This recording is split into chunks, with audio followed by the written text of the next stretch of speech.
Hello and welcome to another episode of the Never a Straight Answer podcast, the podcast that aims to cover a wide range of topics, from conspiracy theories to popular culture and news. I'm your host Gaz, and joined from a secret undisclosed location, you know him, he's my co-host, is the treasure-seeking Taylor. Yeah! Oh yeah, he's out there with his metal detector. Beep, beep, beep, beep. Oh, yeah. Welcome to another cosmic edition of the Never a Straight Answer podcast. Thanks for joining us, new listeners and repeat offenders from across the world. Well, thank you. Thank you for joining us.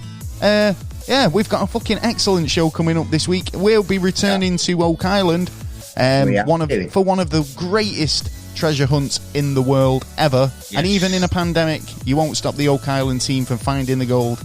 Don't worry if you've never seen the show over on the History Channel. I do highly recommend it. It's full of mystery, history, and I haven't seen it for a good couple of months. Stuff. Finding treasure. Can't beat it. It's like childhood fantasies, really, isn't it? Digging a hole and finding a treasure chest. Yeah, go out and hunt for something. Yeah, hunting for stuff. Hunting for gold. Riches. Well, there's a lot of riches out there. Well, we've gone into a few. I mean, but this story, I mean, it's got so many levels, so many theories. From Captain Kidd to the lost treasure, fleet. Yeah, the missing and stuff like that. Ark of the Covenant to the Knights Templar. It's got it all. We'll be going into it a bit later on, so well worth sticking around for that. Oh yeah. Before we go on, is there anything you've been up to this week? What have you been up to this week, Taylor? Getting ready for Christmas. Looking into did you get your car sorted? Yeah, I did actually. Hey. I finally got sorted this afternoon. Good man. Yeah. Oh well, tell us about that in a minute. What was you saying? You were looking into what this week? The Codex Gigas. Okay, what's that? It's commonly known as the Devil's Book. Ooh, that sounds interesting. The Devil's Book. Yeah, it's about 13th century where a man called Herman the Recluse. Oh yeah, I've heard of Herman the Recluse. Yeah, he didn't go out much, did he? He actually did everything against the Bible, and then told including sleeping with animals, having an affairs and stuff like that. It was like, whatever it tells me, I'm gonna just do the opposite. Yeah, and he openly admitted it to the Pope, and because of the heinous crimes he committed as well, they put him behind a wall, and Herman. Yeah. They put him behind a wall and said, "You've got a day sort your neck out, son." The way of the world. You've got to write everything down. So his worldview within a day. No, everything. Whatever's in the world, he had to write down in this book. And this book was like massive, and it weighs the same size as a human being. Okay. Yeah. So he and that's why they call him Herman the Recluse, because he just sat writing the book. He did write the book within the day, apparently. This is how the story goes. I have heard this, and everyone was astonished how he managed to write it in the day. And he said that he's sold to the devil for the book, supposedly, for this book to be made. Again, I think if you're right. Obviously, if you're into Satanism, then that suggests to me that you do believe in God. Yeah, that's true. Because if there's no God, there's no devil. Exactly, you can't have one without the other. Yeah. So if you worship in one, then you must acknowledge the fact that the other exists. Do you know what I mean? Vice versa. Do you know what I mean? Yeah. You know, either way you look at it, right? So, is it just a case of like, I'm that pissed off? I just watched. It's an interesting topic. Definitely worth looking into that, mate. So, what's your conclusions? Are you just having a general interest? To look into it on it. I mean, there was a page. There's one page where there's two pictures. There's one page of heaven and one page of the devil. And there's something about there's Greek pillars in them to like hold them within a certain, like it's sort of like holding you within a cell kind of thing. Right, cool. The writer always put his picture in there as well. There was always one picture, and that was usually the writer of the. Sounds like Dante's. Have you seen like Dante's Inferno, and like the 9 rings of levels of hell, supposed levels of hell or whatever. Yeah. But that do you know, when I ever think of imagery of hell, that's always comes to mind. So very interesting stuff. I hope that you enlighten us in the future with some of that info. It got me into the Wicked Bible. Have you ever heard of the Wicked Bible? It's wicked, that Bible, yo. It's proper wicked, that, bruv. It got changed, and it's almost like it's like you've had the real Bible, you've had the non-wicked Bible. Now you're ready for the wicked Bible. Well, it said you should go and fuck next door's wife. He said you should have affairs. That's why the majority of them were burned by the church in I think the 15th century. Were burned, but there's only a certain amount of copies left. I'm hardly surprised. And they are worth a goddamn. Oh, I bet they are. If these surviving copies, if you've got a wicked Bible, send it. A wicked Bible, 100 grand. Don't tell him that. Send us a copy. Yeah, send us the original, and like we'll send you a copy. I'm being wicked. Yeah, it'd help the show a lot. Well, I've been doing a bit of research, but I did been doing my research on Oak Island, right? But anyway, it got me thinking about other islands, and like Disappearing Islands. Lost, mate. I've been looking into that as well. Disappearing Islands, Lost. Yeah, Lost got a Disappearing Island.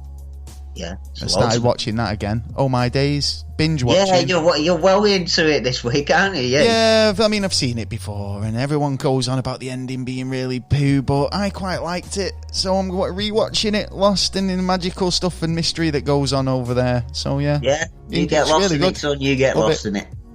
Hurley's awesome. What can you say? And, I don't know. I've never seen it. Poor Charlie. Oh my days. Shows you how far I'm in. Anyway. Other than that, I've been doing a bit of like getting ready for Christmas. We've got an excellent Christmas show coming up next week. Yes, we are. Something to look forward to. We won't be live, but we'll be together for Boris's 5 days fiesta. Hopefully, and we'll be putting out a show for Christmas next week. So make sure you check that out. Something to watch, not with the kids. But you don't want to let the kids watch. We've also got some Christmas merch that's just landed over on TeePublic. Yes. You can go over and check out. You can get your very own Never a Straight Answer Christmas jumper / hoodie. Yeah. Also, keep your drinks nice and warm in a Never a Straight Answer thermos mug. Yeah, cup, nice little cup. Yeah, we don't have balloons for the kids, but anyway. Updates. There's been an update. Disney dropped an update this week, and it's so fucking. We could do a whole episode just on this, but to be honest, I'm not.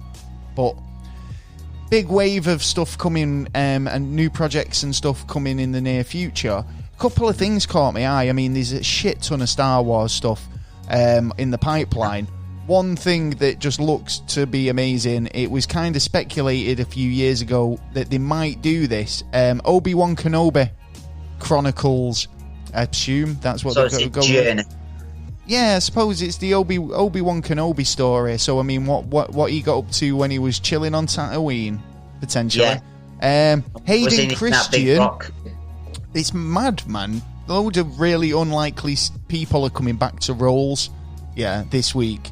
And Hayden Christian is coming back as Darth Vader.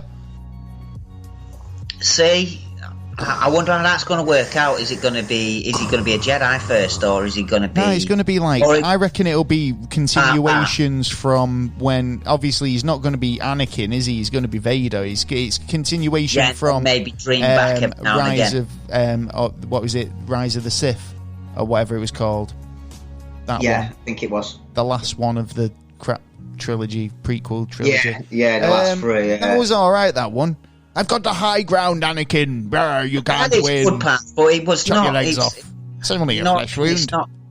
It's not like the originals. You know what I mean? The originals had the little That's what I like about. Spirit. That's what I love about the Mandalorian, because it just looks cheapy, kind of good. Do you know what I mean? Nostalgically good. That's and sort of more like how the rest of Star Wars should have gone. Physical effects more so than the... I mean, have a dabble with the visual effects, but, I mean, it was more physical that give it its charm, I think. Yeah. You know, even Ahsoka, when she appeared in The Mandalorian, her costume still looked like it had a bend, like a prosthetically kind of in the tentacles. You know, it kind of looked like it had a foamy look to it, like it was, you know, a foam tentacle, I suppose. Yeah, but films are not supposed to be like perfect. I like that. You know what I mean? I like that. Like, so anyway, I mean, it gives film buffs as well something to look out and go like, oh, what was this? Or did you spot that? And you know, it gets the film not noticed and recognised even more with them like little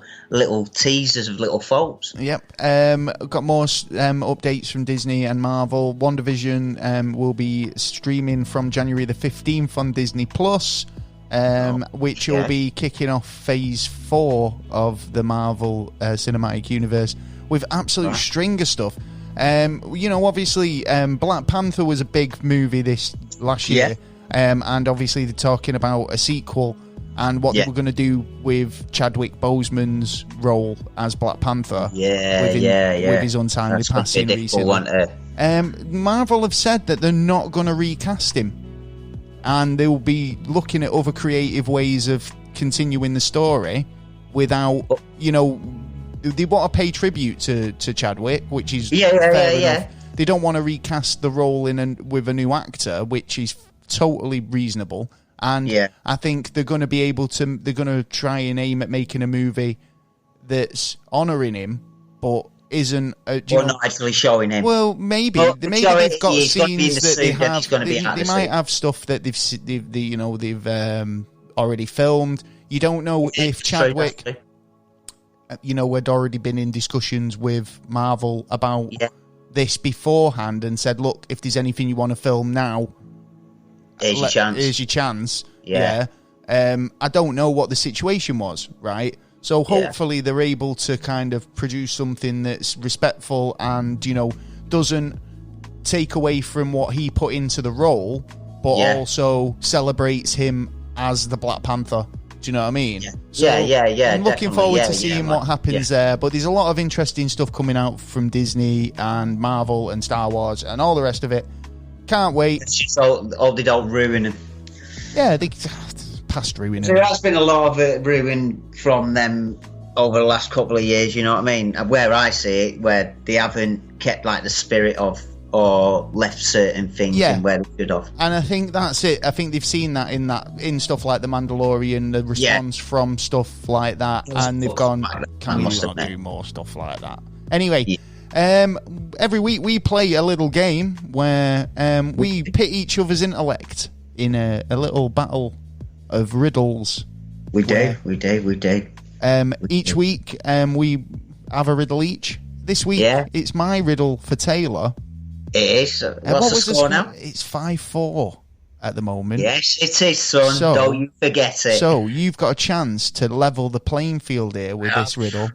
Let's get in there. I tried to pick something a bit hard this week because I don't want to level the playing field. I want you to. I want you to be trailing behind me. Trailing behind me, like the co-host you are. Yes. I'm only joking. You know we love you. You know the leader always gets shot first. Well, and who'll be taking over when you've gone. Work. He's gonna overthrow me. Yeah.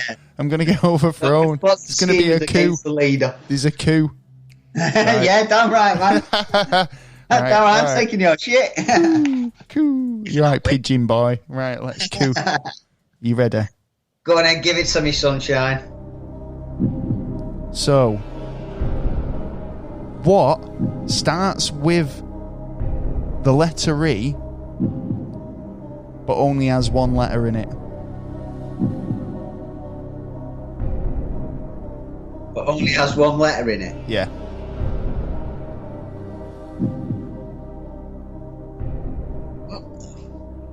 So what starts with the letter E, but only has one letter in it? And only has one letter in it. Will he be able to get it? While he's thinking about that, we'll be talking about our associate this week, which is Amazon affiliate. You can go over, obviously, to our Amazon affiliate link, and like most people who have been doing the Christmas shopping over Amazon this year, it's a way of helping us out with not actually doing very much. And basically, follow the link, true. Do your normal shopping, Christmas or otherwise, and it's a way of helping us out. Like I say, the link's in the description, so go over and just do that. That's a big help. Thank you. Thank you. Any joy with the? I'm writing it down. I'm trying to. I think I've worked something out. He's worked something out. Well, I'll come back to you in a bit later on it, because it may. If you think, I know this is one part of the show where people do come back to. You find it on YouTube where they'll be like, "Is the answer?" And it's like, probably. If you listen to that, you'll find out. We don't hold anything back till next week or anything. Yeah, but no. If you do listen to the end of the show, you will know the answer. But yes, unless we get it. Like I say, get over to Amazon, follow the link in the description there for our Amazon affiliate link, big help there. But other than that, moving on to our main topic this week, we're talking Oak Island, the mysterious island in the North Pacific, just off the coast of Nova Scotia. Pretty kind of weird that it's just this mad little island that's just got such a big reputation and has caused so much sort of gold fever, I should imagine, because I mean there's a reason why these people are going out there and doing this. They must be, because at the end of the day they're trying to find treasure at the end of the day, aren't they? So find the past, find the treasure. Now, get rich quick if you can. Yeah, that's basically it, isn't it? But I mean, it's like how much money these people are investing in trying to find the treasure. Is it more about? Is it more about the putting an end to the story and putting an end to the mystery, of definitively finding out why these people have put in years of graft and years of expense to try and find whether there is actually something of value or. And I mean, when I say value, I don't just mean monetary. Money, I'm talking about like history, lost artifacts, religious artifacts.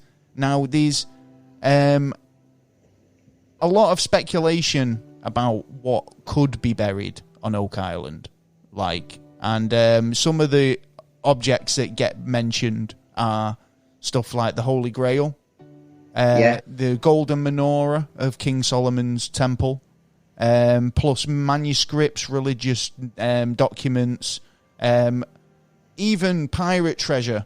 There's been so many speculations to what is actually on Oak Island and whether it be worth picking it up or not. Basically, right.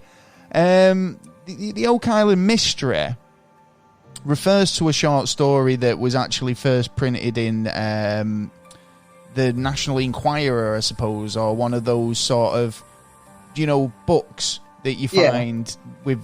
It was basically small little stories. Do you know what I mean? Small little prints. Yeah. It's one of those stories that's been kind of passed around in hearsay and word of mouth more than anything.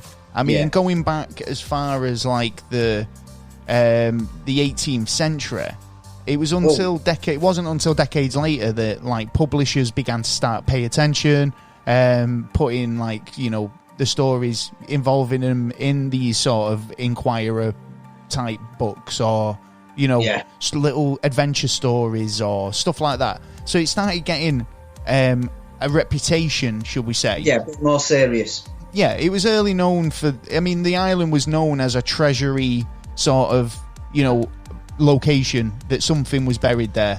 And it only takes a little indication for like a treasure hunter to go like, hey, there might be something there. To put that spark into people's imaginations. Let's just have a little look and see. Well, one of the earliest known stories of treasure being found or anything to do with Oak Island was by a guy named Daniel Mcginnis.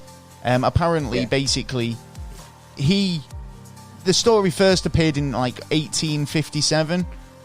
He said that he was looking for land, like to farm, and he went over to Oak Island, and basically he saw a light on the shore, right? So he went over it to investigate.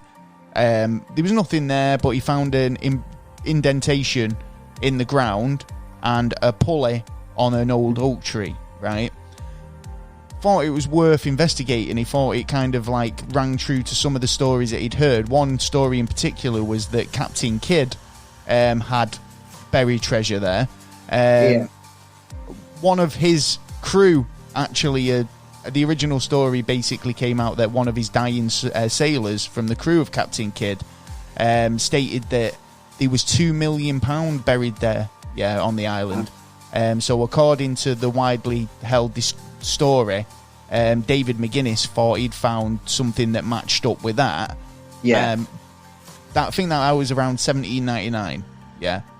Okay. So he's gone out, found this indentation. He's kind of started to excavate it a little bit, like with, what he had on him, he's using his hands and stuff like that. But after a while, he thought, giving up on this, I'm going to go and get a couple of my mates, John Smith and Anthony Vaughan, to come and help me excavate, right? Okay.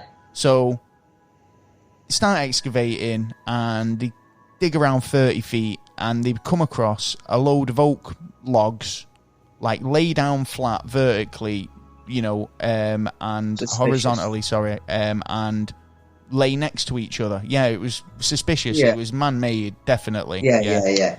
So they clear the logs, they carry on digging, and 30 feet down, they come across another row of logs. So, something definitely going on here. Yeah, there's something hidden under here. I think there was a period of time, because I think they did go back at some point, because I think they actually created a company, I think it was called the Onslow Company or something like that set up the first proper excavation. They've ended up then getting to about 90 feet, and they find a stone. And it's got all these etchings in it, and they reckon that it translated to 30 feet below is £1 million is buried, right? Or something of that effect. The stone's disappeared, really, now, and no one's really seen it since. So, they've got this stone. What would you do at this point? Would you carry on digging? To be honest, I will try and get a bit more history of it before I carry on anymore, in case. I mean, it's not like it is nowadays where you're able to do that research. These people, it's at your feet. There's a indentation in the ground. It's rather dig up. Fucking going for it. Or whatever. You got no choice, have you? What, you've gone that far? You're gonna have to go and get the treasure, or go on. I think it was around. They've gone the 9 meters or whatever, the 90 feet or whatever. Yeah. I think it was about 6. I think it might have been even 60 feet or something like that. Yeah. Right. Okay. However, the distance they've gone. Right. Yeah. Well, they've had quite a few. So I'd say about 60 feet. So they've cracked through, right, and then start digging a bit more. Next minute, they start flooding. Yeah. Okay. They've panicked. All the work's just been destroyed, and seems to be a pattern after this, because this is the original money pit, the original site that they believe is the location of treasure, right? So now all this work they've done, it's been ruined. They can't physically get down there because it's flooded with seawater, and they're wondering where the fuck has all the seawater come from, right? Yeah, even trying to plug it has been hard. They find in charcoal and coconut fibres and stuff like that, which leads them to believe that there's some sort of drainage system put in place. Now, again, this starts getting people's minds working now, because they're all like this, right? You start finding all this evidence of excavation. And, I mean, we're not talking about just excavation. We're talking about massive scale excavation, like to clear half an island to put in this sort of flood system and booby trap system. Yeah, whatever it is, you know, as a kind of somebody who's, even back in those times, I'd be thinking, someone's gone a long way here to try and hide something. Yeah, definitely, without a doubt, because there's, like you say, the depth and like the trap systems and that have been very well put in place, I must say. So it was actually a bit later on, so the Onslow Company came in and allegedly settled in the centre of Nova Scotia, which is near Oak Island. Their goal was to actually recover what they believed to be the hidden treasure, right? So they continued the excavation down to about 90 feet. Yeah, so that's where... So they did come back as the Onslow Company. Yeah. And then carried on the excavation. It was when they got to 90 feet was when they found the stone. Obviously, they started discovering charcoal and putty and coconut fibres, along with, you know, other bits of, you know... It shouldn't be around there. Obviously, some sort of man-made influence. Man-made. But that's where they found the large stone, which was inscribed with symbols. So, I mean, it's a bit of a mystery straight out the bat. And this is in the 1800s. Since then, there's been so many different excavations. Excavations obviously started in around about 1861. I'm talking major excavations and attempts to recover the Oak Island treasure. The original money pit was re-excavated in depth and up to the depth of 88 feet. And then 2 more shafts were dug. The first one was basically missed its target, and they were trying to navigate past these flood tunnels. So they've got one that's missed the target, and then you know, one that's hit the target. Well, I don't know. Obviously, they didn't hit the target, but maybe it's got to the point where it's just basically hit the flood tunnel and flooded. This is it. They were booby trapped up. I mean, there was no way of getting into it, really. So, system worked. The system worked. I mean, there was the old gold salvage group in 1909. So this was another company that went in. They went in to try and recover the gold. Get the treasure out. Yeah. Then in 1928, William Chappell and Gilbert Hedden went in there. There was basically an article in the New York newspaper published featuring the story about Oak Island. William Chappell became interested in the experience, wanted to kind of find out what was in the pit. And in 1931, he sank a 12 by 14 foot, 3.7 metre, 4 by 3 metre, which is 161 feet shaft down into the alleged money pit, and he tried to kind of find the treasure. There's been tragedies, man, as well, though, because obviously, you know, these old time well, there's been a few people, but it's ended up, I think it's actually 6 people. If not, the 7th one. Because they're trying to. This is it. They're saying that there's a curse on the island, and that 7 people need to die before the island will give up its secrets. But I think we covered this last time we talked about it. There's a story around the oak trees and how there's an actual quote that says the trees won't. The treasure won't be revealed until the last oak tree falls on Oak Island, right? And there used to be 7 oak trees on the shore. Now, some people thought that they might be indicators to ships to say that they've found Oak Island because those trees weren't native to the island, right? Now, when you think of an oak tree, we don't think of it as we think of it as sturdy old British oak trees, right? Now, the type of oak tree that was on Oak Island weren't the same type of oak tree. It was in the family of oak tree, but they were these really tall canopying trees, right? Okay. Now, they don't exist on the island anymore. Yeah, they've long since gone, but they weren't native. So again, that is another sign that there was something happening, or there was some influence on the island. There was the Renstall family, I think that's how we pronounce it, who went over to the island in 1959 to 1966.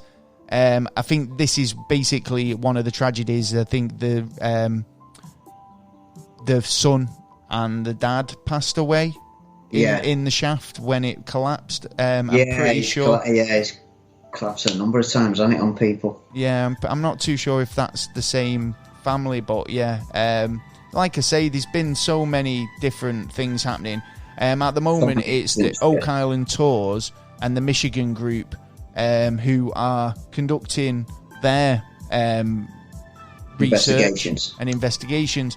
It was announced in April 2006 that the brothers Rick and Marty Lagina of Michigan had purchased 50% of Oak Island, and basically they were going there to do the business. See what's going on there. Had the same sort of introduction to it as most of these treasure seekers. You see, they were basically seeing it as boys, you know, and curiosity and the story and whether there was actually treasure there or. I like lads because they've gone out, they've heard about this story and they've actually thought, you know what, why not?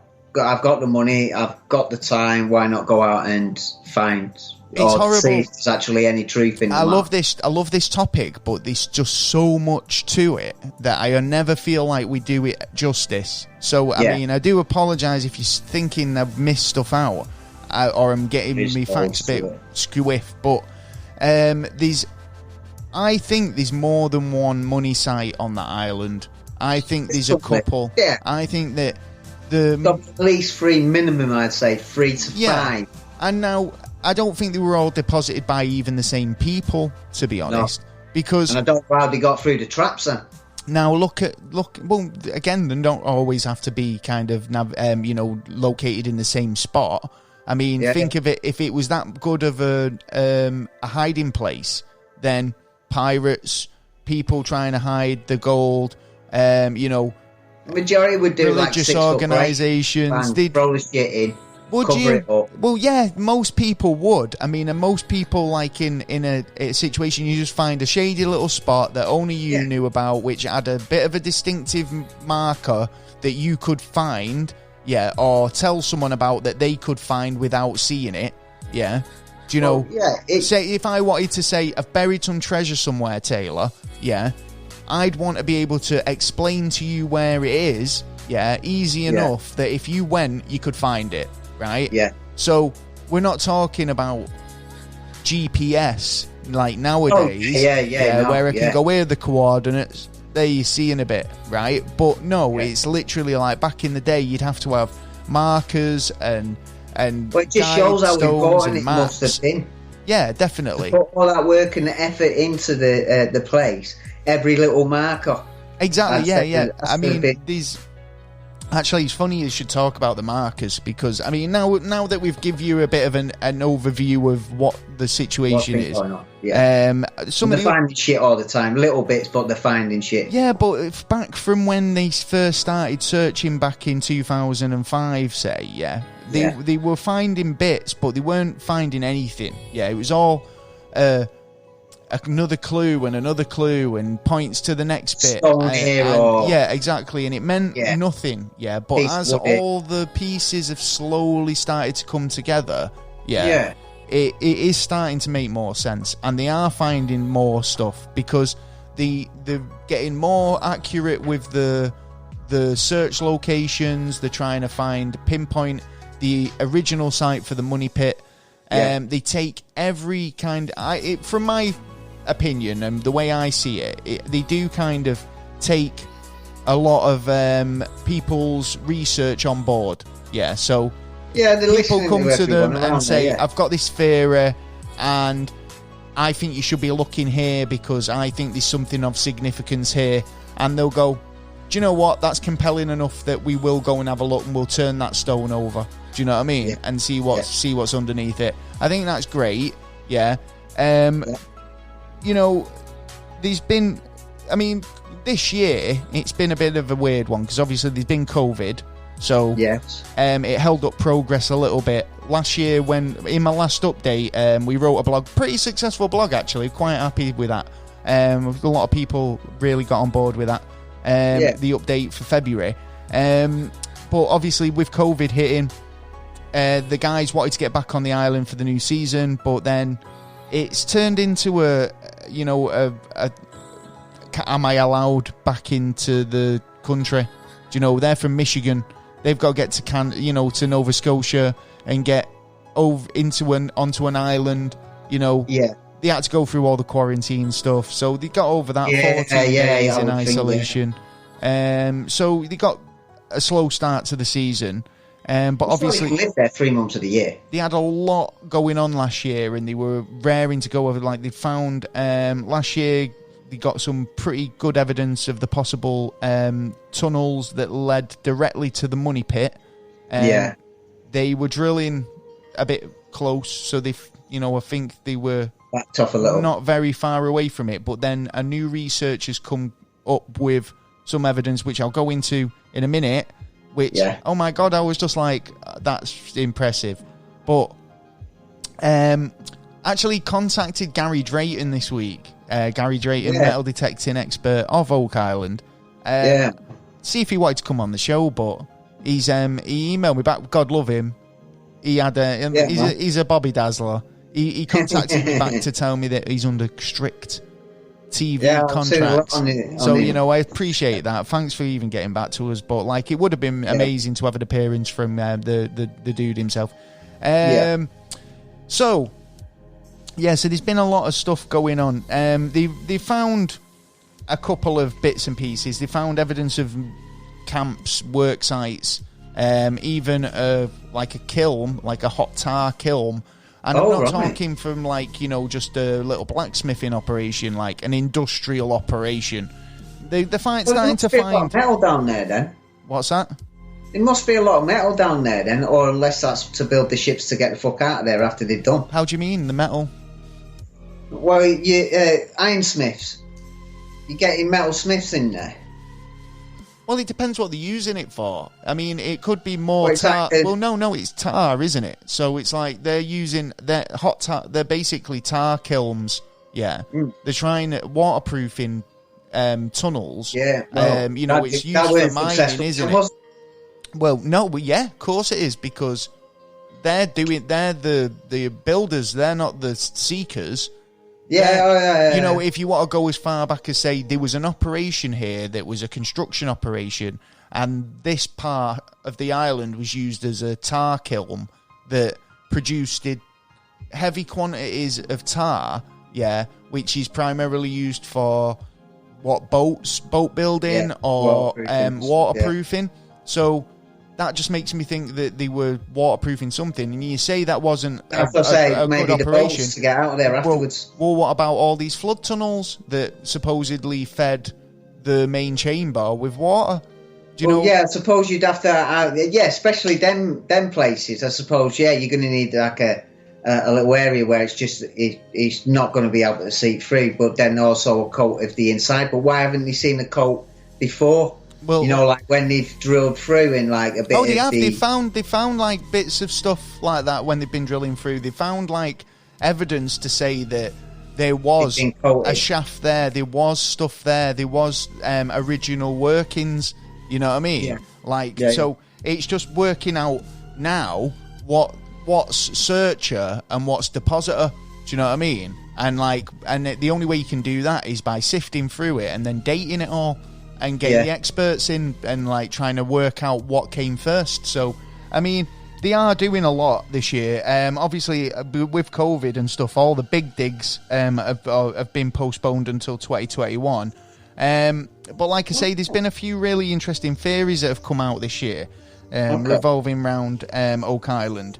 One in particular, which I thought was amazing, is by two researchers who've been on the show before.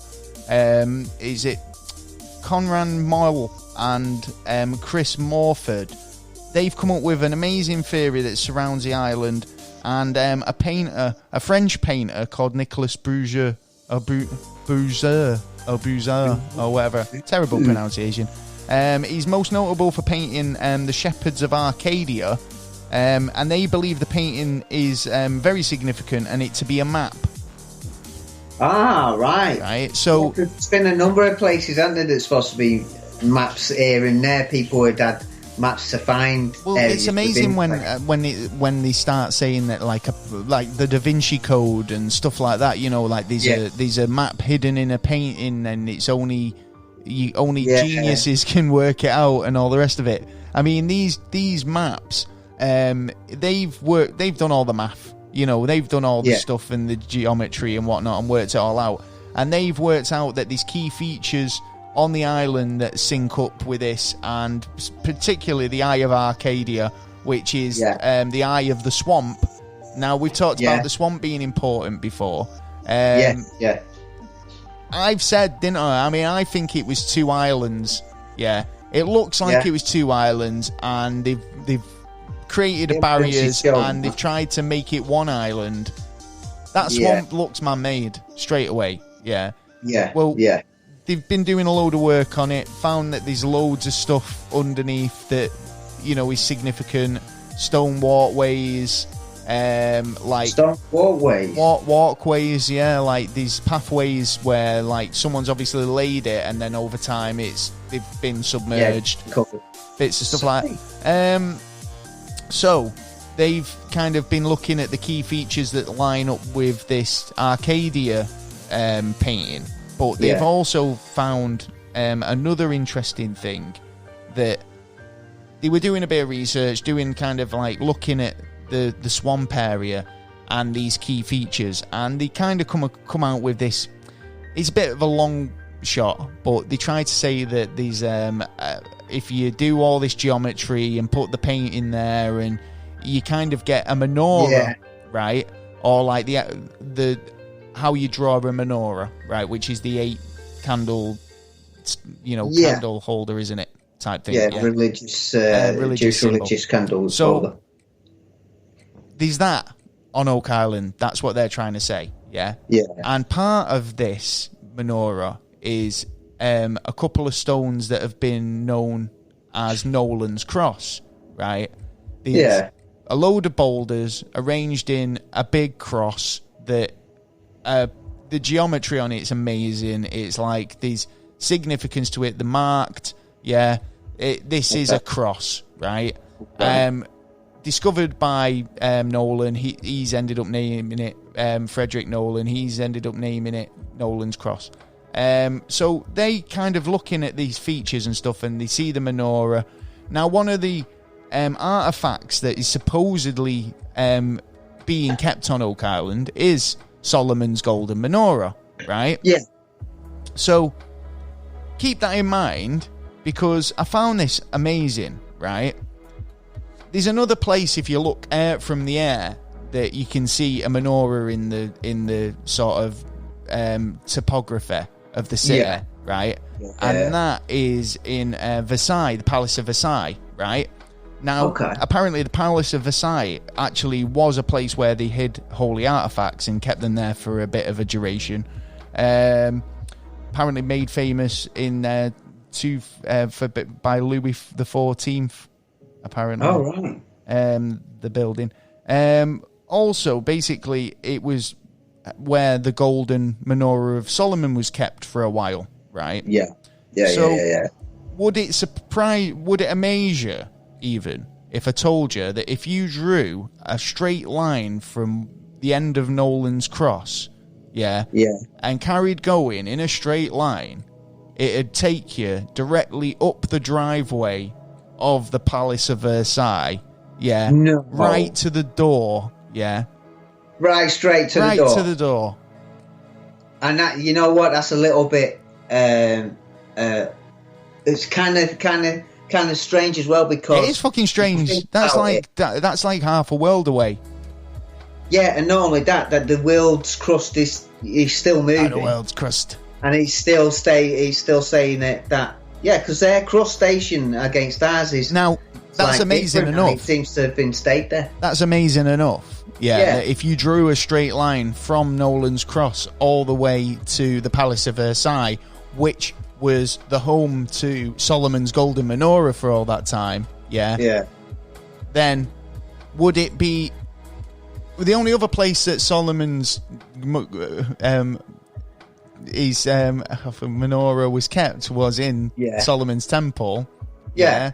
Right. So there was three areas altogether. So would it shock you that if you drew a straight line from the other end of the cross, Nolan's Cross on Oak Island, and go the opposite way, you'd land smack bang on straight into the Temple of Solomon.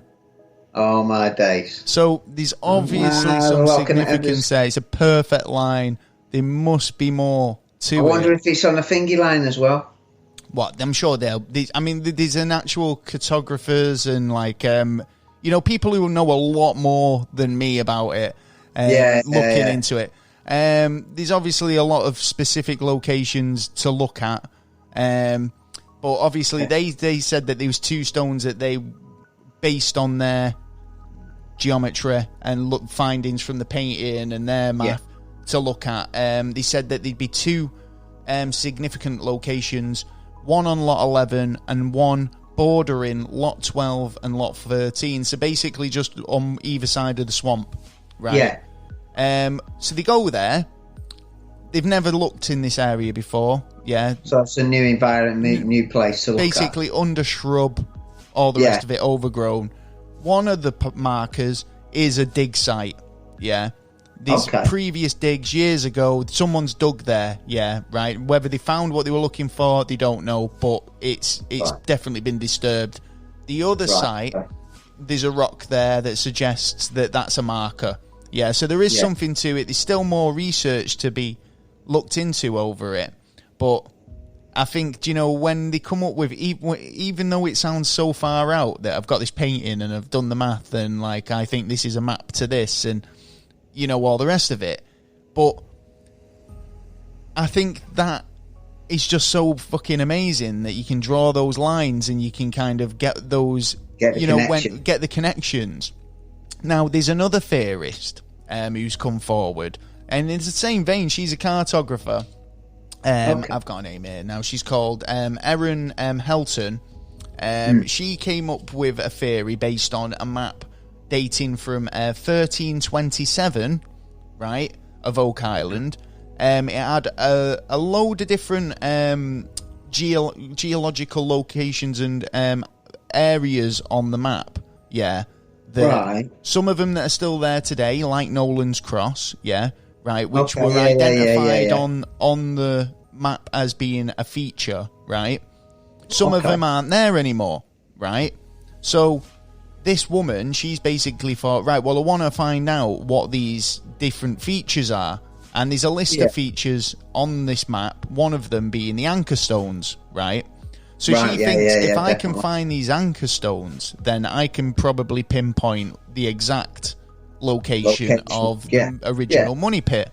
So she starts looking into it. She's getting everyone excited, obviously. It's a new theory of this new master plan, which seems to tie in with other stuff, like I say, information is coming through. Using geometry and old map reading skills and all the rest of it, all this bullshit, that they were able to kind of try and locate these areas, right? Always use pentagrams as well, don't you find? I think, you know what? Yeah, there's something in that. You see, that's how they found those two markers, by using pentagrams, and then this is how Erin finds her markers as well. By doing concentric circles and pentagrams. It makes it kind of weird, because if you want, generally metal detector, you got Gary there with a metal detector. Go on, Gary, son.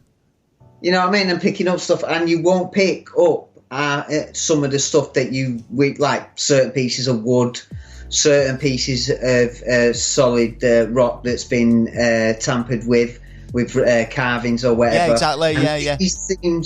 These things seem kind of. Well, obviously they work because they've been proven that they work. So there's some indication that we'll go into it because there's one in particular in this theory here. So Erin's been looking into it. She's looked at various LiDAR and aerial photography. She's basically come up with two stones two locations where she thinks are the pinpoints, the anchor stones that are marked on the map. Right now, based off already current information they know, they can use the old map to work out where the money pit is supposed to be, right? Yeah. So the funny thing about this one is, she's gone out and done all the research. She's a cartographer. She does a data analysis. She's also an archaeologist, as well as many things. The theory says that basically this all comes back to a map, really old map. Yeah. This to one map.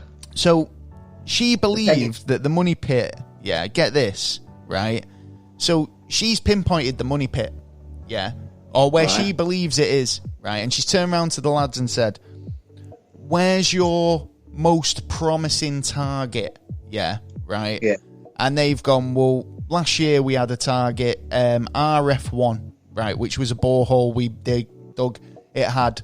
is that the one where the diver went in? No, it was two. This was like way after caisson boreholes where they were big enough to send divers in. These are exploratory boreholes where they do a lot of them, and then they try and work out pinpoint accuracy where they're going. So, but the most promising target was RF1, and what they did was they drilled down. But as they drilled down, they felt like they hit something, but. And now they're looking for the chapel vault, which is supposed to be a big wooden box encased in concrete, right? Yeah. And when they brought the drill case on up, to kind of find out what was in the sample, they were finding bits of wood, but was dating back to the time period. They found human bone, parchment. Now, this is all at like 100 feet deep. There's no way that this stuff should be there, but it is, right? So their most promising target, RF1, they believed that they were on it, maybe a foot away from it. But like I said to you earlier, it's like you're a foot away from it. You don't know which edge of the box you're on. You could be on the north side, the south side, the east side, the west side. Or so you got at least 4 more. Your next move, you could drill your next hole, but be nowhere near it. You've gone the wrong way. Like you've gone backwards, or you're not going in the direction of the box. You could be really lucky and drill your next hole and hit it straight away, but you've got more chance of not hitting it than you have of hitting it. So they didn't. They had an idea where they were.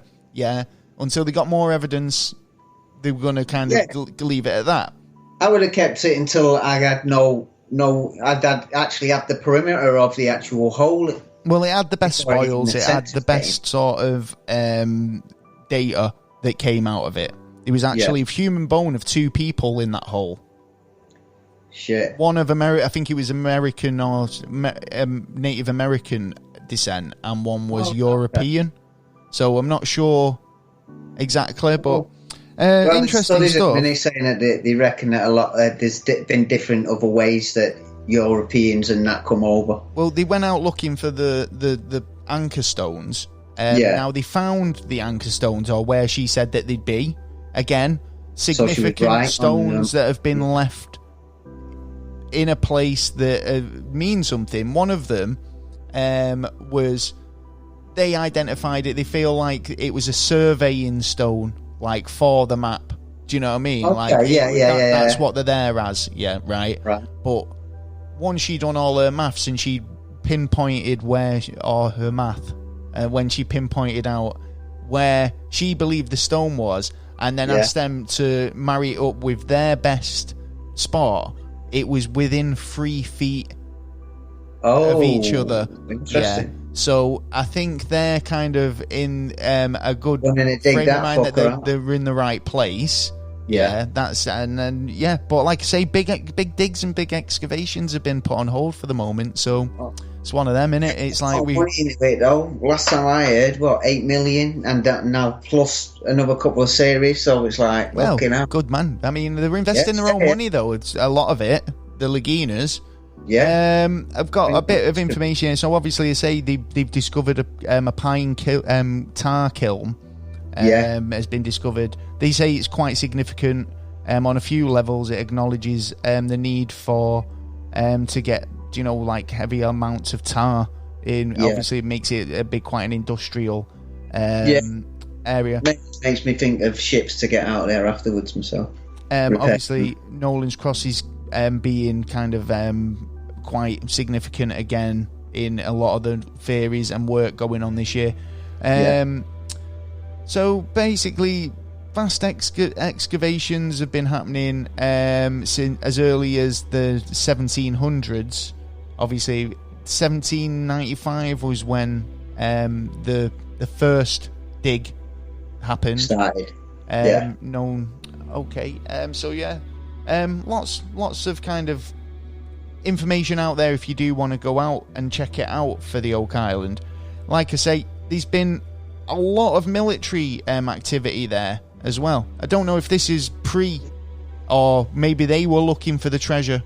Do you know what I mean? But there's also been a lot of other weird stuff around it, like the missing episode.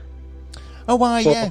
Well, this is it. Wasn't that episode where basically I was watching it and then there was an episode that was supposed to be aired and then it didn't get aired and then it was taken out of the scheduling, and it made me think someone said fucking something had happened. Rather, there was an incident that they didn't want any publicity on it, or they'd found something, or I don't know. I mean, it was quite interesting to say, but I mean, it was like never give the proper answer. No, I don't think. But it was like it totally just the whole schedule changed around it for some reason.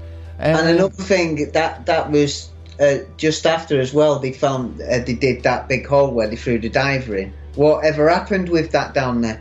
How do you mean? Well, they could never see anything, did they? And I think they went down there. So what? Shove it all together, cover it up again, and then just they went down there, and it was like they were trying to say that they saw a gold reflective item or something, but they could never find it. Every time, the problem with Oak Island is every time they seem to find something or get scans of anything, or the 1 week they've got definitive proof that there's something there, when they go for it, it's disappeared. And they always say it's the island playing tricks on them. And that has been a place that was made underground, so it had to have some kind of significance. Well, there is void spaces, Well, like I say, there's been too much work on the island for it to be. The top layer's been destroyed, to be honest. Well, this is the thing about, I think, the Michigan group and Dave Blankenship and all the lads there, they've got a big task on their hands because not only have they got a lot of original features have been destroyed on the island. It's a case of that they've got to kind of try and work out what's searcher. I mean, out of all those search excavations and projects that have been done over the hundreds of years, it's a case of that there's shafts, there's tools, there's living people just throwing the stuff out, knocking around these people who've lived on the island all for years and years. So occasionally people will throw stuff out, people's houses burn down. These evidence of living on the island, and it's their job to try and work out what's what and make a story out of it and try and make a timeline, if you like. Because the timeline's quite jumbled on that, isn't there? On items that have been found, and there's always seems to be an inquiry of, hold on, but if that was supposed to be there, that's the wrong era, and that's but that's it. It's being able to put that timeline and that jigsaw piece together. I mean, like, so for instance, like Gary keeps finding areas with lots of tools. Which suggests a camp or somewhere where you would, or a work site. Do you know what I mean? Like, but you'd expect that you take your tools back to your camp, wouldn't you? Yeah. At the end of the day, you pack up and take your stuff home. Do you know what I mean? So I don't know. Like I say, there's been some pretty interesting theories. We're halfway through the series now, so we've still got quite a lot more. How many more years are they going to milk it? Pretty much, yeah. Well, hopefully they'll find something. I'm waiting for them desperate finds because they found that and they found a boat. Yeah, well, there is evidence to say that, and like I said earlier, I think that there was two islands and that they were joined together. Now, one theory is that a boat was sailed between them, sunk with the treasure on, and then filled up to make it look like it was just one island, or they were trying if I remember rightly, cover it up somehow, because they have found evidence of a mast in the swamp. Yeah, they found decking, basically lengths of timber that would be used for decks. They found numerous items that suggest that there was a galleon of some description in that water. Yeah, well, if I remember rightly, there was near the beginning of when I was watching the series, I think it was series 2 or 3, where it actually they come across a story where there was two galleons that were put there, and then basically they were stuck together. So if there is one there, I reckon there's a big possibility that the other one's right next to it. Well, myself, if that's true, I reckon they might be. That story. Well, this is the thing. True. The thing is that many little stories and little speculations and tie-ins and stuff like that. I mean, it's like one of them might be true, or a couple of them might be true. I mean, a couple of them might be true independent of each other. Do you know what I mean? Potentially there's going to be a little truth in every one of them. I think there is, and I think, in terms of Captain Kidd, he could have buried stuff there. The Templar could have buried stuff there. I mean, it could be just like, the safety deposit box of the world, that it just happens to be on Oak Island if it's valuable. Some have actually suggested that the treasure's already been found. I reckon at least a quarter to at least half has been found. Well, why would they not find all of it? If the stories are correct. Why would they not have found all of it? If they found some of it, then you would go, it's gold fever, boy. You'd be but the thing is, you'd find a bit of it, and then you'd go mad. You'd try fucking finding it all. You'd be but you might not be able to get any further, or believe you can get any further, so you'll settle with what you get. It's the same. It's like if I turn around to you and say, "Here's £1 million, right? And I've got another £5 million up Mount Everest. But if you want to go for it, you got to do it naked." Oh, it's a Brewster's Millions situation. Yeah, you know what I mean? Yeah, so it's a kind of like, well, I can't dig any further down. If I dig any further down, I know it's going to collapse. It happened to my uncle last week or something. You know what I mean? So I've seen the experience, so it's a case of... Well, it's judging it and taking a risk, whether to take the risk or not. I mean, there was there's been some speculation of a couple of people, Oak Island residents, who could have potentially found the treasure. Anthony Graves, who was an Oak Island landowner, used to apparently frequent the mainland and pay with silver coins. Not much interesting. Much is known about Anthony Graves either. It's quite interesting. Now, the thing is, right, there's been stories of a few people coming to the mainland and paying with doubloons or silver coins from Oak Island. So, I mean, it's like, are they looking for something that's already been found? Oh, they might actually have found it and just, they can keep going back and getting, lump sum every now and again. Maybe. There was another chap, Samuel Ball. His story's quite interesting. Okay. So in 1765, he was living in South Carolina as a slave. When the American War of Independence began, Samuel Ball was offered a deal. Basically, slaves were offered the freedom if they wanted to fight in the war. So basically, the serving bought him his freedom and some land, right? So he ended up having some land, farming it, all the rest of it. But then he ended up buying, basically some plots on Oak Island. He invested £8 sterling, which rich man. Doesn't sound like a lot, even by them days. In that days, yeah. Well, the best bit was he got a bit of a deal because he was able to get 20 times more the land on Oak Island than he could on the mainland, right? So, because it was probably just wasteland to someone who owned it. Yeah, well, apparently, from going from a slave to being one of, Nova Scotia's and Alaska's richest guys. Yeah. A few people were blood boiling that day. Some say he struck it rich as a businessman. Some say that he was, he found something. See, I would think that was hard, being a man of colour, that he would be able to, get rich quick. Well, that kind of, fast. Well, again, it's like, how did you? The white men try to. Well, but this is the thing, isn't it? I mean, he's earned his way out, right? Yeah. By fighting, right. Yeah, and he's got his land. He's invested his land and he's worked it. Do you know what I mean? To the point where he was able to buy more land and take his, business elsewhere. Well, there is that. I mean, it depends on what kind of business he was into. You know what I mean? Well, he might be making cabbages once a year and being the biggest greengrocer in the village. Well, he could be doing fuck all and finding his money in a hole in the ground. Do you know what I mean? This is So there's a few stories of people who have kind of, like I say, frequented the mainland with doubloons and silver coins. So it could be that this the long lost treasure that's supposed to have been buried on Oak Island has already been found and spent.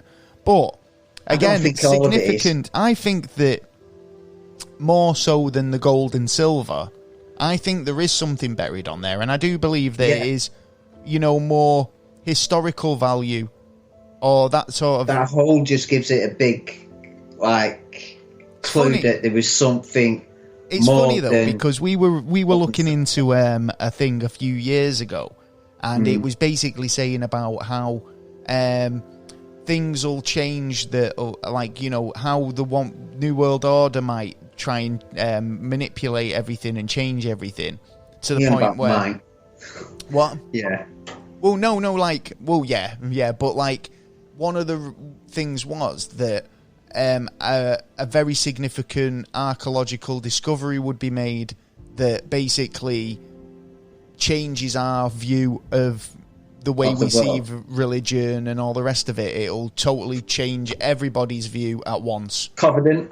So who knows? I mean, could it be that, this is all part of the plan, that this treasure's, a ruse, maybe? Well, supposedly it can't be a covenant anyway, because it's supposed to be in Ethiopia, because even the leader come out and slightly said, it's there in the church where you can't go, no one can go in. Well, did you know Franklin Roosevelt actually dug for gold on Oak Island looking for the treasure? I would have thought quite a few people, because he was a president. Words got around, so there have been people who've decided to actually make the plunge and go in there and find it. But then that even sort of wrecks the place as well. Before even in the 19th century, the 20th century, that loads of people got their head sucked into it. So there's Franklin D. Roosevelt. Was stirred by family stories, originally from sailing and trading from his grandfather. He basically went there in 1909 and in early, 1910. So, Australian actor Errol Flynn invested in an Oak Island treasure dig. Actor John Wayne also invested in drilling equipment used on the island. I see. Who else? The Astor family. No idea. The Astor fortune. Basically, I think, is it Victor Astor? He died on the Titanic. All right, still don't know him. He was he was a very rich man. He was. I think he invested in the Titanic, but he died on it. He was a passive investor in the digging. And obviously, when you think of adventurers and explorers, Rear Admiral Richard E. Byrd. Ah, sweet. I like that. I like the idea of that as well. Yeah, he was also a passive investor in the Oak Island explorations. So, these been... Yeah, I like that. In terms of treasure troves, I I think more likely they might. I think there's two genuine things that could have happened here. Yeah, because there's a lot of speculation about the Knights Templar and this historically significant treasure. We had someone on about that, didn't we? That's the big payoff. That's the one that's like, you know, game changing, world changing, historically fucking, you know, gonna change everything, worth $1 million, priceless. People on top have had a little piece of the pie. That's but I priceless. Think Then you've got your Captain Kidd treasure. Yeah, you know. Yeah. What's that? Some Blackbeard treasure. You know, you've got some like pirate treasure that's buried. Yeah, it's not significantly valuable, not historically game changing. You know. Not in their time, but maybe in our time. No. What I could believe happening is the likes of Samuel Ball and, you know, anyone else who potentially found something on the island was finding these, like you said earlier, shallow dug, hastily hidden, right? Not very much thought into it, right? Yeah. I think if anything's been found surface, that's what they found. Pirate treasure, silver coins, that type of stuff, right? What is happening and what was happening on that island in terms of excavation for that time period is so vast, that there was so much trouble gone to hiding something on that island, that it has to be some sort of game-changing find. It's got to be something that's not been found yet. I think some digs there, and then afterwards a couple of more plots come in, like a couple of pirates come in and went, that's what I think. Right, I dig this. It's not a bad spot, this. Compared to the first one. Well, apparently there was even stuff from, what was it? There was British sailors had dug a pit to store loot there, apparently, from the British invasions of Cuba during the 7 Years' War, valued to be what? It's funny that what was it, 100,000 or £1 million? You know what? That is fuck all compared to even now. They found a ship that sailed from Mexico that got blown up in a war by the British, and it has billions down there, not millions. It has billions down there. So consider $1 million. That's fighting now. It's still over. Can America have it, or Mexico have it, or? But this is the problem, isn't it? Because like, if it is historic, if it is very important things they find, then what's it to stop? Like the Spanish government are rubbish. Like at that, Whenever time you see anybody's found Spanish treasure, they come in and go, it's ours. Take it back. But funny enough, they've gone, we nicked it, but we nicked it clean. So we want it back. It is actually ours. Exactly. You nicked it, but Spanish is going, but we nicked it clean. We weren't dirty about it. We did what everyone else was doing at that time. And it's like, but it don't mean you come in and nick our fucking be now nice. You can have it back.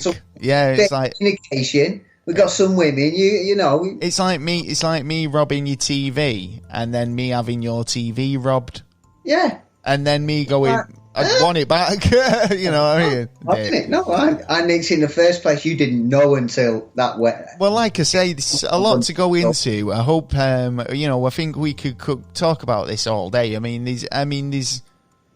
Do you think it's just a hype hoax? What do you think? Bottom line? No, I definitely don't think it's a hoax. Now, when I first started watching the series, it was like, you find little bits here and there, whatever. It could be nothing. But then after, like I said, they found the big hole. They set the traps off. There has to be something more important or a massive load of riches, like either a couple of billion instead of like million. Yeah. There's a lot of these artefacts that aren't, they haven't turned up, have they? Yeah. No. These supposed artefacts that come up in documents, they come up in scripture, they come up in books. Yeah. But the top surface has been so mixed up there. But nobody's ever seen them. No, but start. So they've got to be somewhere, everything somewhere, unless they've been totally destroyed. Yeah. I think and I can't see them being destroyed. Now, I mean, I'm not 100% sure that is exactly what they find, but it's nice to speculate on what could be down there. I mean, to be honest, I'd be happy if there was something. I'd love them to find something. And to be fair, I wouldn't really care if it wasn't all the jewels and gold. But if they pulled up a treasure chest or a box from in a hole that's been there for that amount of time, and they went to so much trouble to keep from prying eyes, then it's got to be worth a peek. It's got to be worth a peek. But on the other hand, are some things just better off left where they are? I don't know about this because history, like, no one's exactly going to come back and get it. Could we be opening Pandora's box? There, a lot of them would be dead now. Well, yeah, true. I mean, so it's something about history, and it's us being inquisitive. We're inquisitive as humans. We're always inquisitive on how do you work that out and stuff like that. So I think it gives us a little bit of a spark of have you seen this? And every night, imagination going, doesn't it? Yeah. Oh, we've got a little bit of something here. Oh yeah. Well, the History Channel are a master of keeping you watching. I do say that. I mean, the thing is, there's a lot of hiding as well. I think there's been some. There is a lot of hype in there. Yeah, there's a lot of hype with the show and how they, basically sell it. Yeah. And, I mean, I've got nothing against that. I think, a bit of hype makes me want to watch it at the end of the week. It gets me excited for watching it. So I don't blame that, when I like a bit of, I like what the guys are doing, man. They're trying to find some kind of history, and they're bringing up stories and bringing what can I say, history to the area. And finding out actually what the story was, and they're putting their own money into it as well. So hey, we can't do that everywhere, can we? Really? At least there's a little spot there where we can do quite a bit of archaeological finds in that. Yeah. Especially with being weird as well, with all the interesting stories, and like I was saying before, UFOs have been spotted around that area and stuff like that as well. So is there anything that you found out about Oak Island, or anything that I've mentioned tonight that you thought actually that was quite interesting, or is there anything that you anything you'd like to see in the next couple of years from Oak Island? Yeah, I want them to go back to that hole. I want them to drain that hole and actually go down. Which one? That's basically the one where they first thought it was the money pit. The one where it's supposed to have papers in and stuff this is RF1. Basically, that's where they believe the money pit to be. I think this year, at the end of last series, they were basically insinuating that they were going to be doing a big scale dig. Yeah. Like getting the diggers in, and rather than just putting a tube in and trying to get as much information as you can by going down one tube. They were gonna dig the whole area out, and get and finally get to the bottom of what's there. Well, that's what we were promised. So, unfortunately, like I say, 2020 has put a fucking spanner in a lot of works, and that's meant that they can't get he's in a wetsuit, mate. Throw him down in a wetsuit. The teams they need and the equipment they need to do that until next year. So, but it just means that they've got a lot more opportunity to scope, explore other avenues. But that's where I think they're going wrong. Where because I think honestly, I think that if they were going to go, if they had the go ahead this year to go and do the big dig, we wouldn't find out answers like around surrounding the swamp, or any of the other little significant sites they found. Why going at the same time? Well, there's actually another site that they found. They found this other site, where this tar kiln is, right? Yeah. Where they believe that there was a hidden. Well, there was a building there, owned by one of the people who lived on the land. That is believed to have a hidden basement, and potentially another tunnel, Now, they've excavated it a little bit, and they have found some evidence there, but they're waiting for permits, because they can't go in without the correct permits. And this is the thing, you find something of significance. What? Well, permits to say that you've got to excavate that site within the... so they got specifications, in proper way. Okay, fair enough then. Yeah, so it's all a case of applying for the permits, waiting for permits, before they can go ahead with it, and usually it takes a few months. So there's a lot of avenues they can explore without going down the big dig route. I mean, the big dig's exciting. But still got to keep the concentration on the big pie. The big dig's exciting, but they've still got a lot they can be getting on with this year, is what I'm saying. It's a lot of stuff that it's little stuff, but it's burning question stuff. Major. So I'm quite happy for him to go doing the bits in the swamp and whatnot. But we've run out of time, unfortunately. That's it for the Oak Island this week. Unfortunately, we've got so much to talk about Oak Island. I'm pretty sure I'll update with a few bits and pieces as it comes in. I want to see and find the Covenant. That'd be the day it'd be turned off. It'd be like, right, the series is finished now. Yep, that'll be it, innit? It'll be like they've all melted. They opened it. Yeah. We have new supreme leaders. They opened the Ark of the Covenant and they all melted, like in Indiana Jones. So there you go. So, there you go. That's this week's topic. But the show's not over yet because we've got plenty left. Partially, we've got the news. It's the news! Oh, yeah. We've searched far and wide from Land's End to John O'Groats to find the best and weirdest news around the corner. Around and about. And I believe we've done you justice. We always do. There's a lot of angry ladies. You go through them cycles first. We've got some angry ladies in the news this week. Yeah. Couldn't believe it when I was looking. This woman, honestly, I'm not even joking. Is it Miriam Rodriguez? Yeah. Watch out for her. Fucking, she can make it. They're gonna make a movie out of this woman. Yeah. So she, now let me start from the top. She stalked her daughter's killer across Mexico. Yeah. She got them one by one, armed only with a handgun, a fake ID, and her disguises.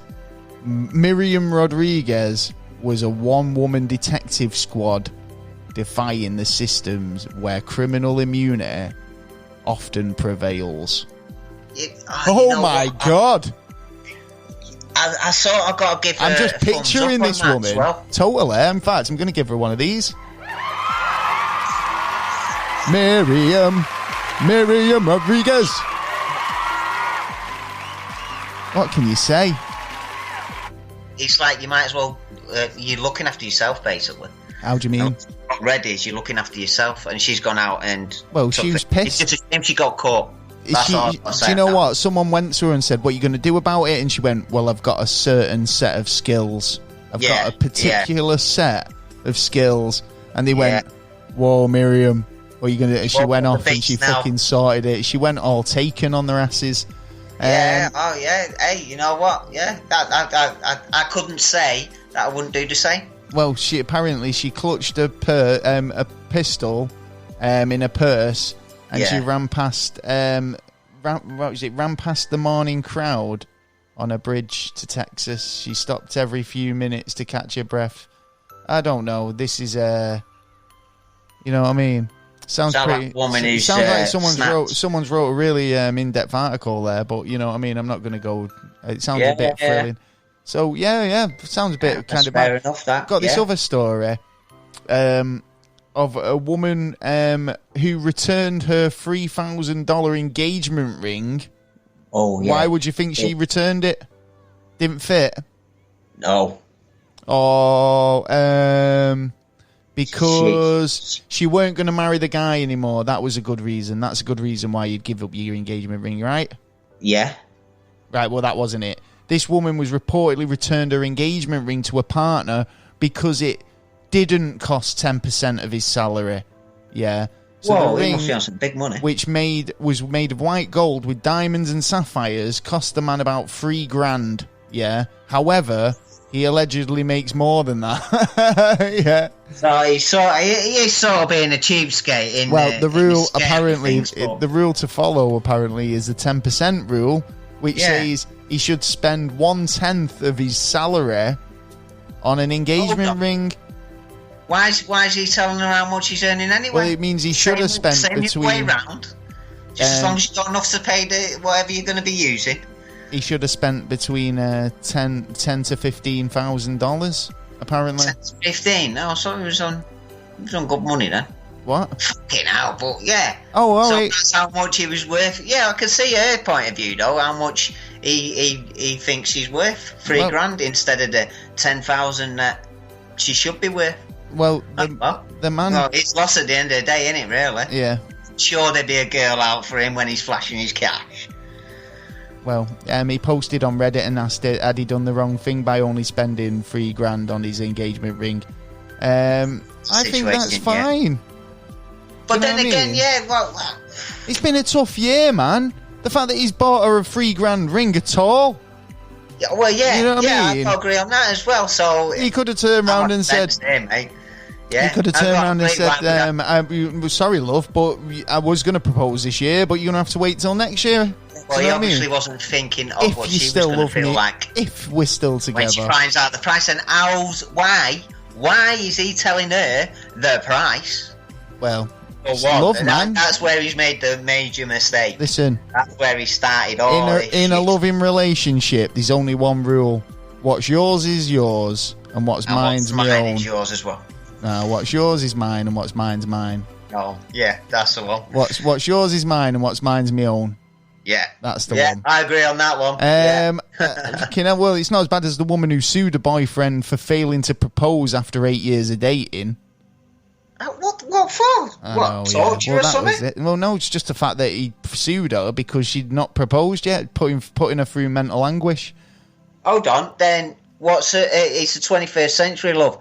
Why can't you propose if he ain't willing to propose to you? Yeah, do it. You'll get your answer, and then if you can wait around for some other chump to do it for you, do you know what I mean? Well, and if you are waiting for a chump, then you shouldn't be with the chump. Anyway, I've got one last scorn woman here. Florida woman hid man's body in trash to collect his benefits. So Michelle Hayes, 48, was arrested in Manatee County. Basically, the Florida woman stuffed the body of the 40-year-old man into a trash can after he died and kept collecting his social security. There's been a few of them, haven't they? What was the story about the woman who they found out she was 10 years older than she was because she was pretending to be a mum? Yeah, because her mum died, didn't she? Yeah, and she was claiming the money. Was claiming the benefits so she could eat in that. Well, I mean, it's some people. I think it's like when it happens. I don't know. I think it's a combination of like when these things happen, you just get your you just get on with it, and then it becomes too late, and they keep paying you, and it's like, well, I need it. Well, it's an easy hit. I don't have to do anything. I've got money, blah, blah, this, that, and the other. But then you've got to think of the mental anguish as well. Of course.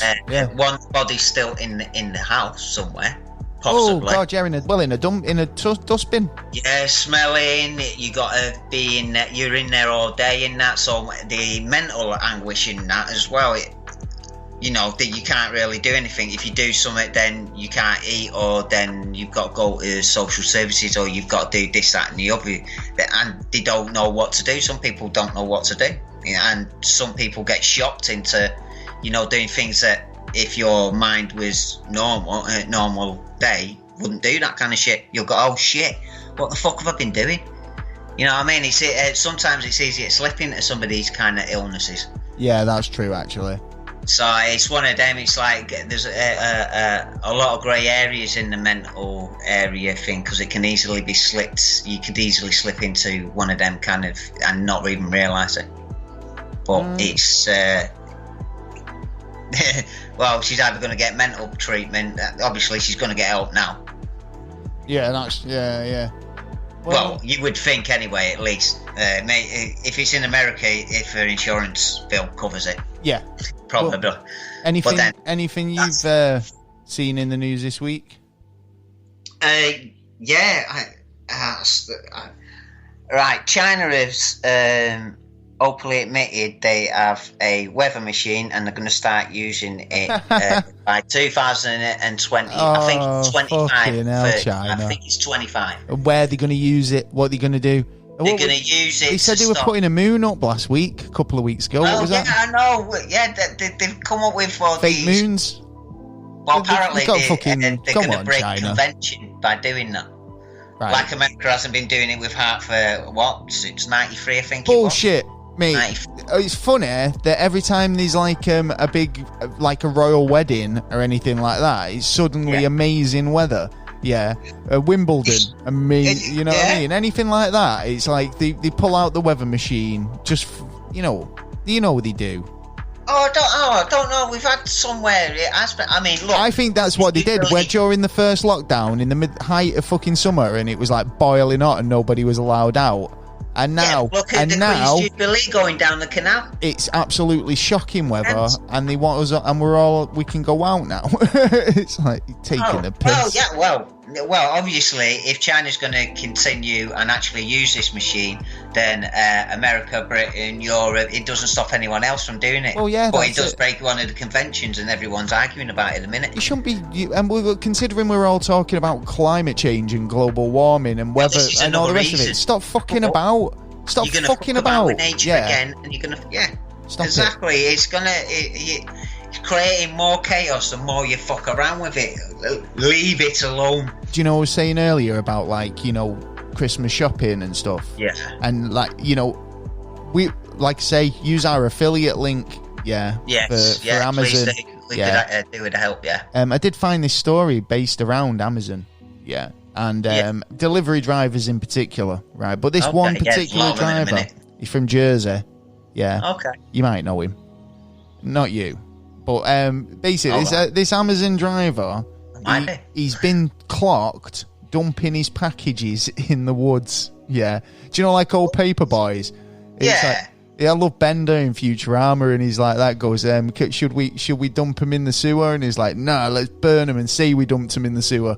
Like, do you know what I mean? I don't know. Is he dumping him in the same area? Because is he coming back and picking him up, or is he just dumping him? Well, but this is. Wait a minute. There's more to the story, right? So the headline is: Amazon driver dumping packages in the woods. Claims he wasn't dumping his packages, but tossing feces. What? Yeah, cops in South Jersey charged an Amazon delivery driver after they were spotted taking allegedly tossing packages from his delivery truck into a wooded area. Yeah. Okay. The Logan Township police officer was on patrol, saw the Amazon van parked up on the hard shoulder, and basically he spotted the driver later in the day throwing these packages, identified him, and when he pulled him up and asked him what he was doing, he told the officer that he was throwing his feces into the woods. Yeah, right. So several packages of feces? What, did he have the trucks that day? It wasn't packages as feces. The officer found that he was dumping undelivered packages. 11 packages. Oh, you're supposed to take them back to the depot, so when lazy the bastards, man. Up, honestly, where's my package? Yeah, where's my package? Yeah. He was fucking about 100 miles down the road, so he had to go. He's saying it's been delivered. Saying it's been delivered. It's not. Well, 11 packages with a total value of $288 or $289 were found. Police agree that he was hiding them and later planning to return. Yes, I thought he would. Yeah, to take them home or whatever. Why would you throw them away? Like, you know what I mean? If you're going to get rid of the evidence, right? Well, all right. I've got the receipt in here as well. Yeah, so we can go back to his depot, drop the van off, and say, nah, they've not.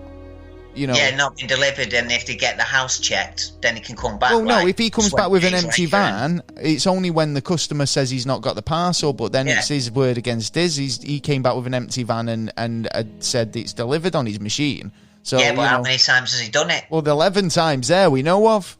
Do you know what I mean? Yeah. Like, so, you know, just watch out. I mean, waiting for your parcels, make sure you get fucking tracking on them. So one thing about I'm always worried about quality as well when you're shopping online and that. Do you know what I mean? You don't know what, you can't feel it. Get it in your hands. It's not. So. Or certain material, and it's not. Any more news for this week? Yeah, actually, from Wednesday, just gone, in Russia, in Moscow, you can actually have your restaurant meal delivered by a little mini robot. Really? Like a little drive delivery straight bot? to your office, straight to your house, straight putting to people the park, out of jobs. Meet you there. So that's it's good. a new start of something here. Oh, it's like drone delivery drivers. Yeah. So, yeah, basically. What do you reckon to that Skynet robot uprising? I think that it's definitely kind over the restaurant business. Well, yeah, again, it's taking over. I mean, I'm not being funny, yeah, right? Because I'll have to tell you about an incident I had recently, right? If they can do a better job, right, then I'm all for it, yeah? Yeah. Now, you get your takeaway, right? And obviously you get your drink. And a lot of places it's in a drink, like you get at McDonald's, right? Yeah. Now, I've ordered a meal, and the drink came, it wasn't in the cup anymore, but in the bag that the rest of the meal came with. Okay. Yeah. It was like a balloon, yeah, right? With water at the bottom. It was grim, yeah, right? Had to complain the whole lot, yeah. Yeah. Right? Sat there with no meal, and they went, oh, we'll credit your account, yeah, but it'll take a few days. What? And I was just like, oh man, but just think if I was waiting, that was my final meal. yeah, you've just took that away from me. Yeah. No. Oh, yeah, totally.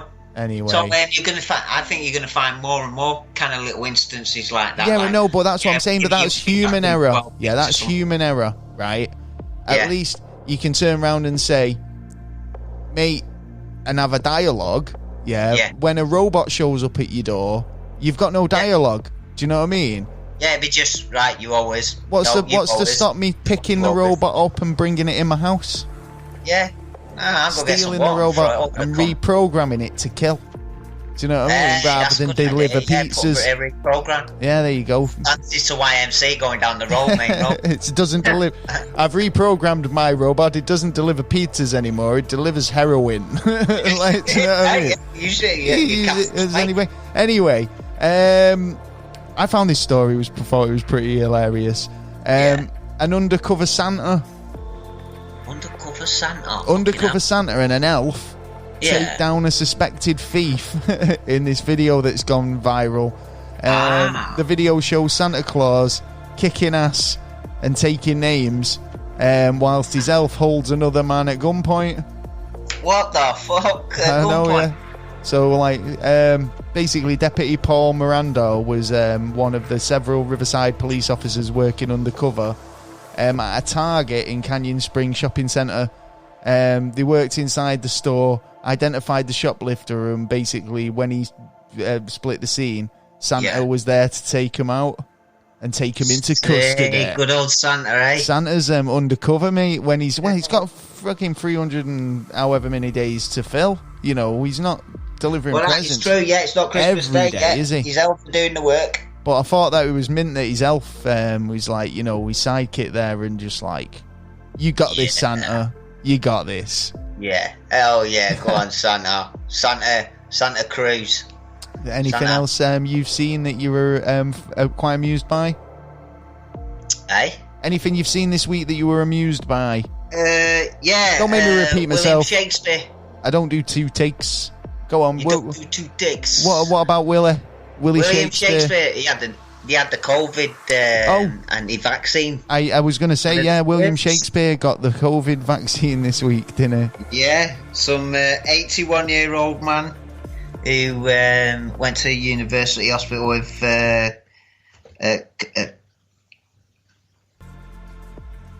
come on. See where that is. What have they done? He went to a university hospital. Yeah, he went to a university and was one of the first people to get a vaccine. Has there been any sort of negative reactions to the vaccine as of yet? Has anything come out like that? But they got to have a second one, haven't they, before kicking in? I mean, I know Russia's a bit scary, actually, because, I mean, I know they've released their vaccine, what's it called, Sputnik 10 or something like that. Yeah, which I thought was weird to call, and apparently everyone wants it. Well, they did not go through any, clinical... No, well, they went through some trials, but they didn't get it approved by anyone. Do you know what I mean? So it's a bit risky. They're still selling it? Yeah. So it's a bit risky for, I mean, and that's my opinion. I mean, but the idea that it must be the country that buys it must be doing the test before it comes out. No, basically they wanted to be the first people to be immunising, so it was a case of like get it out rapid, get it out now. Do you know what I mean? No, it was. He's coming up. So whereas Britain, whereas England and UK, we had the vaccine ordered. But it's still, and even though Pfizer has said that it was, up to spec, it still needed to be okayed and cleared by our regulatory board. Yeah. So, but we should be checking it before we did, but we don't. We all. Yeah, well, we've had it checked. We can't. My problem is there's all this stuff about it needing to be kept at low temperatures, stuff like that. Mm-hmm. What happens if it spoils? What happens if it doesn't? If it does go out of this temperature zone, well, they've been told that any spare vaccines at the end of the day that frontline staff can use. Yeah. Well, so they don't waste them, which is fair. Yeah. But what happens if, say, there's a breakdown in the supply chain where there was like a boat that was, delayed, or a lorry that breaks down? But those vaccines are still used. I mean, is there going to be any negative effect to a vaccine that has been spoiled, that hasn't been kept at the temperature? They can go anywhere, can't they? No. This is the Pfizer one, which is the one that's got to be kept at 70 certain temperature. Yeah. And then there's another vaccine that doesn't. Yeah. But we'd already bought millions of before the next one came out. So it was like, oh right, but. I'd be interested to see what the next, the effects are going to, as it comes up. But I mean, it's like I keep saying, I'll get the next one. Yeah, I think those who take it are going to good on them if they want to take it. But I think we're guinea pigs on this one. And like you were saying about the Russian one, it's like everyone's coming out with their own version of whatever. And imagine if you had one. And let's say you took the British one and then you went to Russia and you had to, before you left the country, take that one. It mixes and turns into something else and changes. Yeah. Like you end up like mixing. And the environment's changing all the time as well. And the pollution, how are we going to know what the pollution? They already tell you not to mix, medication sometimes. And there are going to be people who are that paranoid about it that might want to take both just to be safe and not realise that those two could do. It could do nothing, but at the end of the day, it could do something. You don't know. Like the fear-mongering coming in. I know. There's a lot of fear-mongering on it to try and force you in your own capacity to come out and actually do it yourself instead of just coming knocking on your door going, right, it's almost like it's like it's almost like a vision of the army knocking on your door and pinning you down and giving you a jab down the street. And do you know what I mean? That's how it kind of gets painted sometimes. But I mean, I think obviously if it was to the point where it was I'm hoping that it's I don't give a fuck on that one. It seems to have calmed down a little bit since the announcement of the vaccine. Do you not find? Yeah, quiet before the storm, mate. Well, let's see what Christmas holds and carry on from there. It's going to be a good Christmas for everyone. Have you seen this? Yeah, right. Oh, mate, I know a few people who like this. Oh yeah. The Chinese or the Japanese, don't know if is it Japan? Yeah. So the Japanese have come up with a great invention. Alcoholic soup. Alcoholic soup. Yeah, that's what you want first thing in the morning. Yeah, it's now on sale to keep you warm, apparently. It's all the buzz this winter. Mate. Yeah, I bet you are. I'm sure, yeah. Shot in a soup. So the extra relaxing beverage for the coldest times of the year. It's time of that year again when winter icy fingers start, giving you chills to the bones and all that. Well, you can have a cup of soup with even more relaxing alcohol in it. I got to work out what proof is it going to be. Is it going to be like 50% proof or? So it's got to be low proof. I reckon it's something like 3% or something. Well, it's apparently a sake mixed with a traditional Japanese soup stock. Oh shit! And that's strong shit. That. So it's probably. But So it's just like a pot noodle or a cup of soup or whatever. But it's got a shot of sake in it. Chicken and tomato. Yeah, I'll go with that one. I'll try it. That's right. Yeah. Send us a pack if anyone can see any. If anyone sees any, we'll give it a try. Yeah, why not? Yeah, get you pissed. Yeah. Anything else you've seen this week? A bit of an update on TV license. Oh, go on then. My favourite topic. Negotiating at the minute because for a colour TV it's $154.50. Yeah. Who has a black and white TV nowadays? Who has a black and white TV nowadays? £12.50. Yeah, right. I don't think you need a license for a black and white TV. No, that you do. Right. It used to be like half the price or whatever. Right. But I read an article, and I'm pretty sure I covered it on the show, that a good percentage of people in the UK are still declaring that they're using a black and white set, right? Now, the problem with that is there's not a black and white set made in this country that has the capacity to receive digital transmissions, right? They don't, because back in the day, it was all analog. It's since then been changed to digital, right? Yeah. So for them declaring that they've got a black and white TV, it's a bit of a false statement because you can't physically get a transmission on it. So declaring you've got a black and white TV, you're paying for a TV. You're effectively declaring you want to pay for a black and white TV you can't watch, but you're happy to pay for it. They'll be watching something. They'll be watching the sounds of the Big Bang when it first began. Or that white noise. Something like that. Yeah, looking for poltergeists. Seriously, I just don't understand it. It's a bit of a dodgy, bit of a weird one, that. So yeah, it is. Yeah, but you might be right on that one. Well, BBC are now negotiating about public funds and the cost of the TV license from 2022. Yeah, but that was it, because they already put that in place, and they put a big like stretch of time in, saying we're not even going to be prepared to discuss it until this time. They've been told about the finance coming up. They've been told they've got to give in their finance documents for actually what they're going to be having for the next 5 years. Right. Well, it'll be Gary Lineker's got to get paid this much, and fucking he'll be sacked. Yeah, I think this all comes down to people don't believe that the money's being spent responsibly. The quality of shows isn't as brilliant as TV channels they don't need. Well, it's funny you should bring up the BBC and have you finished with the story? No. I mean, we'll go for it. A group of international professionals who have been appointed to the BBC to find out for what's going to happen for him for their future.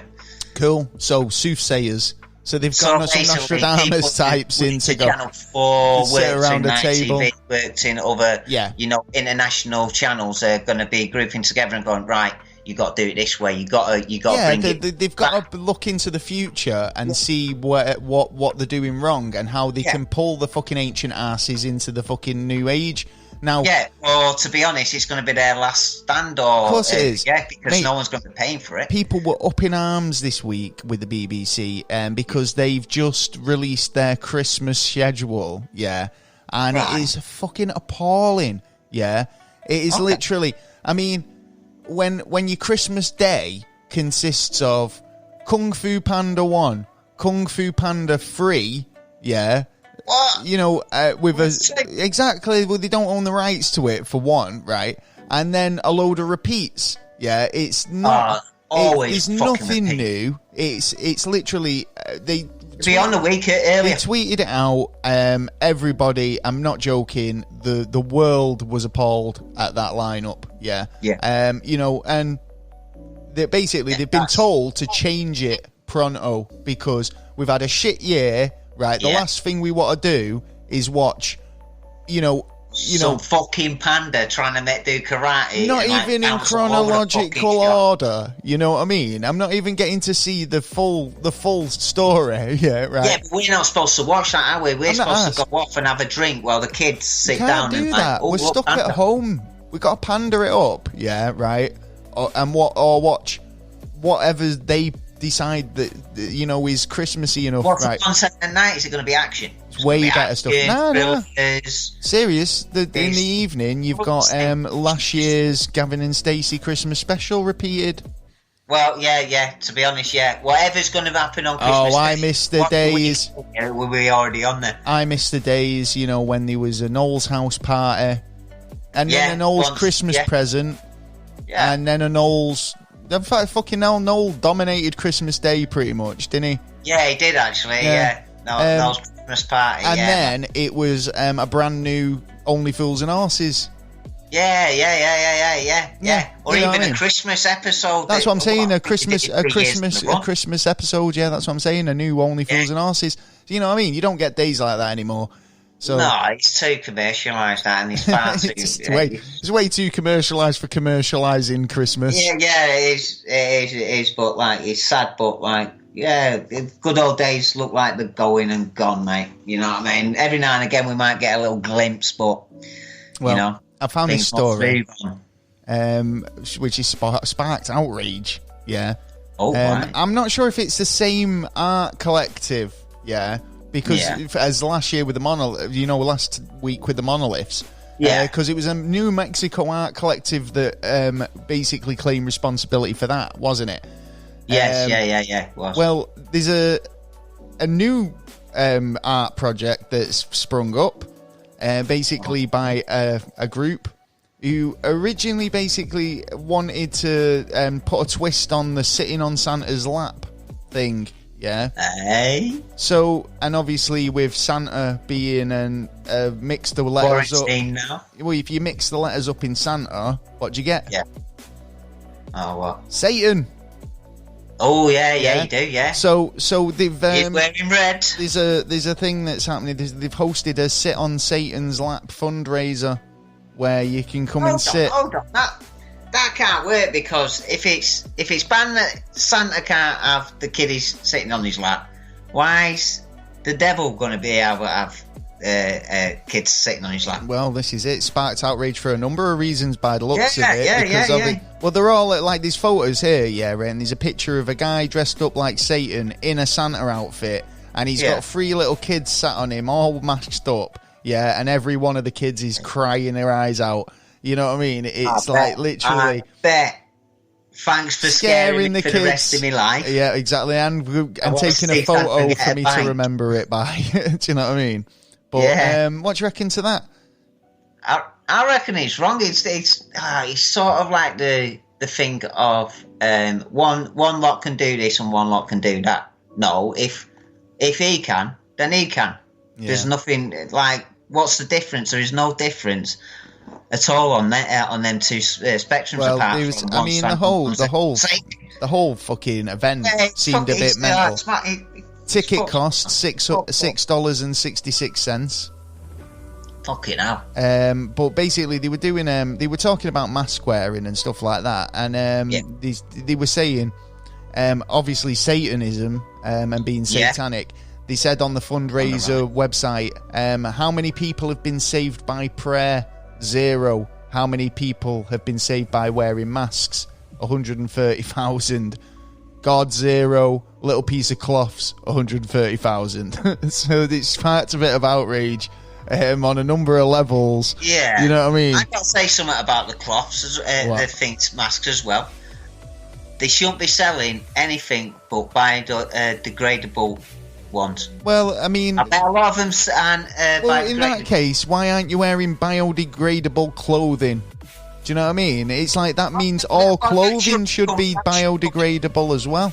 It is. Some of it is. It depends what you wear. But I reckon that should not come all. into. There's people out there who wear like latex bodysuits and shit.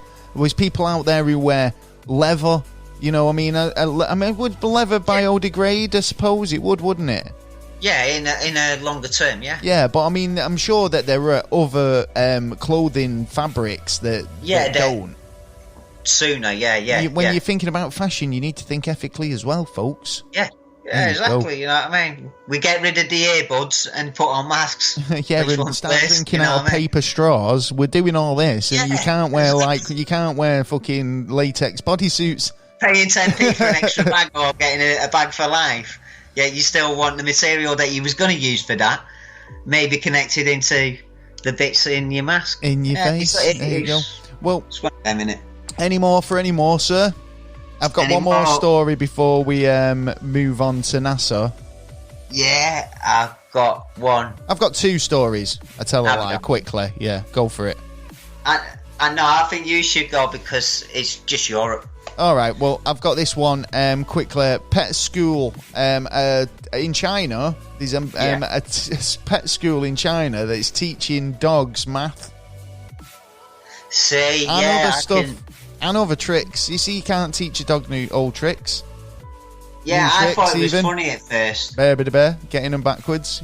Why do you think I thought it was funny at first, but then I realised you could do something like putting numbers on the floor and going 2 add 2, what is it? And putting other numbers going like, is it 4, is it 6, is it 8? Yeah, that's pretty intelligent. The patterns. I think it's just like when I was a kid and like you taught that humans are the only intelligent animals. And it's like, no, it's not true. There are so many other intelligent animals, and you see it, and it's like they are intelligent. Do you know what I mean? Yeah. Like, well, as intelligent as me or you. Do you know what I mean? Yeah, but a lot of them are out there to survive, aren't they? Really, it's the jungle. We're not living in the jungle as much as we used to, but there's a lot of animals that are. I mean, look how many animals that are getting extinct every fucking year or every fucking month, to be honest. China's got this discipline thing, I think. Do you know, obviously, so he says here, once China had a bad reputation for disagreeing pets, but not anymore. He's got some discipline into them, and now they're doing math. Do you know what I mean? Yeah, Chinese are very disciplined, I must admit. Go. Under the rule. Last story I've got before you want to talk about the EU. Yeah. A man has had his nose bitten off by a horse. What was he doing? What the fuck was he doing? He was trying to kiss it in a drunken state. So you know what I mean? I've all seen, like, you know, an horse in a field and gone, I want to pet it. I want to pet that horse. Well, take that one step further, drink a litre of vodka and you're there. Did he think he was one of the royals? It was like, yeah, maybe. He was like, you know, saw an horse in a field, bit pissed, thought, I'm going to kiss that horse. He is one handsome horse. Yeah. Oh, my days. So, that's hard, man. Where do you think he was from, the man? Oh, shit, man. He might be hard. That means plastic surgery. Well, a bit depends how much it took off. Well, did they just nibble it off or bit it off? The 25-year-old Russian man's nose was bitten clean off by a horse after the animal did not like his advances. The man named... Oh, right. So self-defense. Fastly was drunk and had come out of a bar in the city centre when he stumbled across 2 women riding horses. The man tried to make a pass at one of the horses, but the woman's horse didn't like it and basically bit his nose off. You know what? He's lucky he didn't bite his tongue off. He didn't stop petting it, though. Do you know what I mean? What? He didn't stop. He was. I think he was winding it up. Something else is chewing on his nostrils. No. I mean, like, not after and during. Do you know what I mean? Yeah. Like, I think. After and during. He's like, he's bit his nose off, but he's like, "Oh, you're a good horse." Yeah, you're all right. I don't need that. Well, apparently the woman riding the horse warned him, but he basically still kind of was fucking about. And she told him it'd bite your nose off, which it immediately did. Oh shit, man! So that on command. That's a bad day. Sick 'em. That's a bad year. Sick 'em, Dobbin. Oh no. Nothing to sniff at though, is it? Bubble. I support that in, eh? Yeah, all right. I'll let you have that one. So come on, what's happening in the EU this week? Not much. We're going to some. Didn't Australia warn us off this week? They turned around and said going in as some Australian style. Yeah, they're looking at going the Australian deal route with wouldn't Europe. Be a very good idea. Australia says that there is some things that like won't work for us that has worked for us before. So I plain and simple, WTF rules, man. Like, look, they are not moving. What the fuck? The 11th hour, and they are not moving. They've even turned around and gone, imagine this, if I walked into your house and said, right, this is all mine, right, you're going sovereign, but you had 10 fish in the back garden, yeah, and I walk out there and go, right, you know all them fish? They're all mine, I'll let you have 2. That's sort of what they're doing with the fisheries. We get next to nothing. We have done for years. They get like 80%, if not more. And there's even trawlers that come out and just miles of, fish, catching fish. Yeah, with the nets and like trawling it all in. You know what I mean? To make businesses, which is fair enough, but like. Well, it's about sharing that water, exactly, isn't it? But we can't.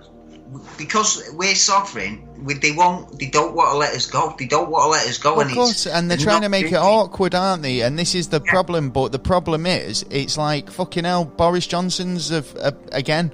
He put a fucking thing in place, and now he's saying that it doesn't make sense. Do you know what I mean? Like a lot of his own policies don't really. You know, he's trying to backpedal now and trying to sort it all out, and now we're ended up in a situation which we all knew was coming. Knew we were going to land in this situation with anyway. a no-deal Brexit where we're trying to negotiate on the last minute. Do you know what I mean? Yeah, but Europe's known for the 11th hour to turn round and go, all right, then we'll do this, this, and this. You can see it coming, but it's like, right. You've got till the end of the year. The end of the year is very, very soon. We're having a couple of more days. They reckon that trade talks are going to happen later on. But after that, after the 31st of December, any new rules that come in, we can make our decision. But what they want is if they bring in new rules for them, we have to take them rules as well. No, because exactly. Well, that's one of the major parts of it. We're now getting told that all the data, on criminals and stuff like that, we won't be able to get in.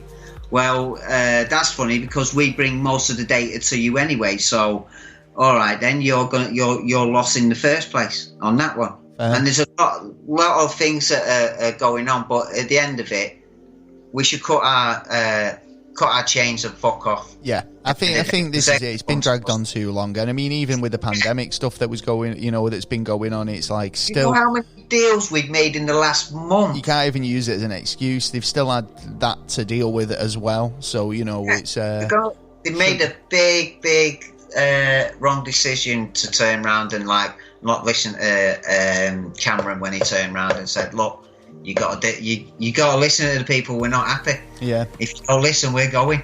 Well, plain simple as that. We must move on, sir, because we're running out of time. So, quickly, if you've got any, and you just give us the headlines on the NASA news this week.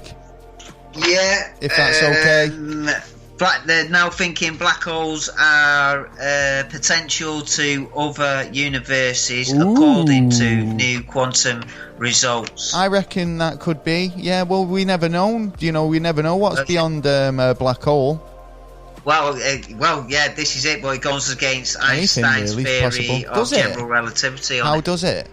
Because he states that it's basically a singularity. Which basically just they don't know after that it's gone. But the new quantum. Well, it's because they don't know because they don't know. It's unobservable, and but he thinks that it just hits it, gone. It bursts around it and goes away. Yeah, but the thing is, it's like it's again, the theory of relativity is still a theory. Do you know what I mean? And subsequent to change. Okay. So if this works out correct, then it means the general relativity would have to be changed. Yeah, well, that's fine. I mean, to be honest, I think it's like we're always science is open to changing, and that's great. It's not. See, this is the thing. It's like if this was a religious thing, then it'd be like, oh no, we're going to have to avoid that. Then, do you know what I mean? Because it doesn't fit in with the current model.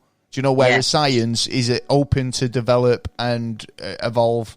So go on, anyway. It's funny because something come to my mind on that where it was about stargates, and it was like, well, if that's supposed to be a wormhole, could that be a wormhole to, let's say, heaven? And what's stars? Heaven? It's heaven, something that we've kind of put a label on. Could like another dimension or another plane of existence. I mean, and we've said this about ghosts. And one of them's the sun. Because of my God, you have been thinking about this, haven't you? Go on.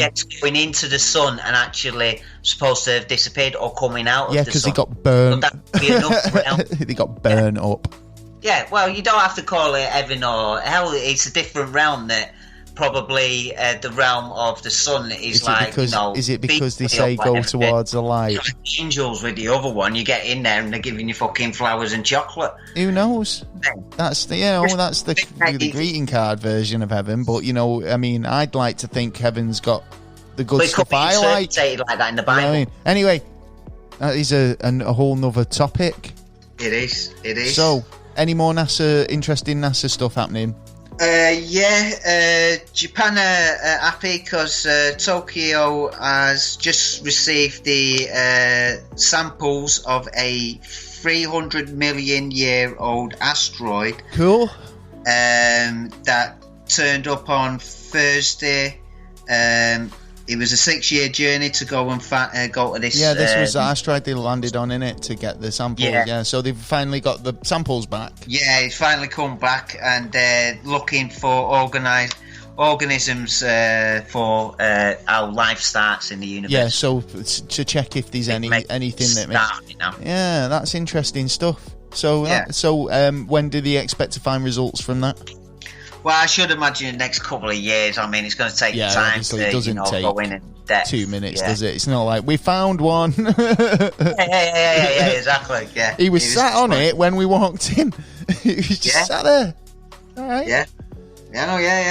So, it's good, man. Excellent. Good for getting some stuff back. So where are we up to now? Have you anything else you want to throw in before we move on? We've got a few bits to wrap up the show. No, go for it. Well, I mean, this is it. We're always pushed for time. We always go into such in-depth topics that, it's one of them, innit? I've got so much information here that we still didn't actually cover. Go on. Oh, yeah. In fact, there's been a few this week that have been a bit... Yeah, to Tommy Tiny Lister, which if no one knows who is, you ever seen Friday? Yeah. All right, the film Friday, Debo. The guy who played Debo was found in his California house on the floor. Really? Yeah. What was it, foul play, or is it just... I don't know, all sorts still going on there. He was only 62. Right, okay, so it could be natural causes there. So hopefully it was like a quick summit. I know, go for it. And Barbara Windsor as well. I was just about to say that, Babs. God, I always remember from Carry On movies. Do you know what I mean? Carry On Camping. I always thought Barbara Windsor like Marilyn Monroe because she went out with a gangster. She knew the craze as well. She was a mole, wasn't she? I mean, she was a proper little. She had a cheeky laugh. She was a proper nice lady, And even if you don't like the soaps or whatever, when she came into EastEnders, it was like a bit of a brighten up your day. Do you know what I mean? Yeah. Oh, she's cracky if you don't getting older. She's one of them. She in that respect, she does remind you of like someone's grandma who will give you a clip round the ear because she's seen it all, and she's not gonna fucking take. She ain't gonna back down. She's not gonna suffer fools. Yeah. Oh yeah, well, fucking R.I.P. Sadly missed, man. Hats off, and obviously sadly missed to Barbara Windsor. Well, moving on. We have a featured podcast this week, as always. This week, as last week, they are the Terrified and Tipsy podcast. Stephanie and Courtney met in 2015. They're in the design industry and share a lot of similar interests, including wine, shopping, and of course, movies. We've got a promo, and we'll play that for you right now. Yeah. Hi, friends. Hi. Welcome to They're Terrified and Tipsy.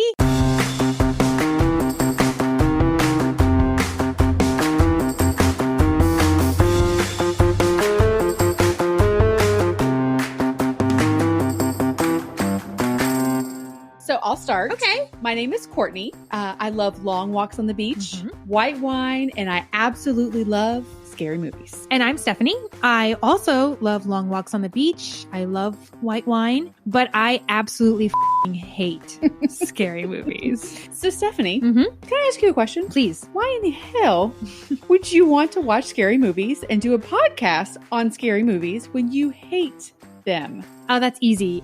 Because you forced me. That's true.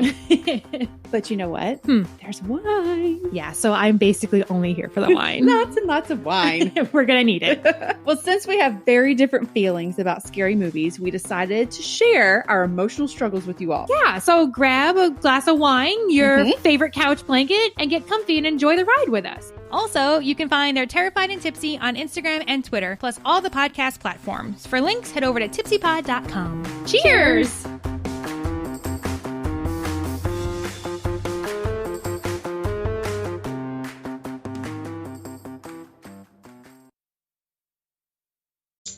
So there you go. You can check out the Terrified and Tipsy podcast wherever you get your podcasts. I really like the show. Check them out.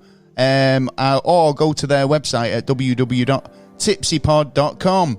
Well, have you, Mr. Taylor, figured out your answer to your riddle this week? So I forget this right. Let's have a look. Right, so... No cheating has occurred, I hope. No, I haven't touched any devices. This is the thing, I can't verify it with us both not being in the room.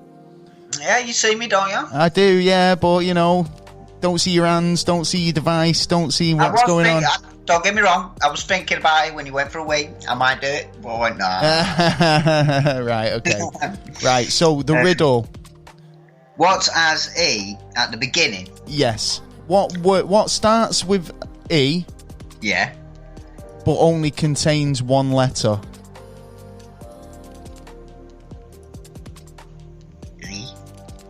E, is that your answer? A. Right. You're going to kick yourself. I know I am, because I was there and I'm thinking it's got to do with What begins with an E but only contains one letter? The answer, are you sure you want me to tell you? The answer this week is an envelope. Envelope begins with E, but only contains one email. letter. Oh, well, oh, fucking hell. There you go. I retain the lead To you now. at 6-4 to me. Yeah, I'm coming for you next week. We got a riddle next week. It is Christmas. We have got actually, we'll come up with something a bit special for this next week. We might have a riddle hot round. Yeah. Or something. Yeah. We'll work it out. Christmas riddle hot round or something. We'll come up with something. Well, the score stands at 6-4. We'll crack on next week. Taylor's got a riddle for me. I'm sure we'll see. You can stop me. I'm changing it. I thought this was pretty easy. I was gonna, Did you think that might be easy? That one. But gloves are off now, son. Gloves are off. Gloves are off. Well, if you want to see that, see what happens next week, you best tune in. Yes. We've got some Patreon shout-outs. If you want to help us out and become a Patreon, you know what to do. Get over to www.patreon.com/neverastraightanswer. A few people who did just that is Big J, so big shout-out to you. Thanks for all the support.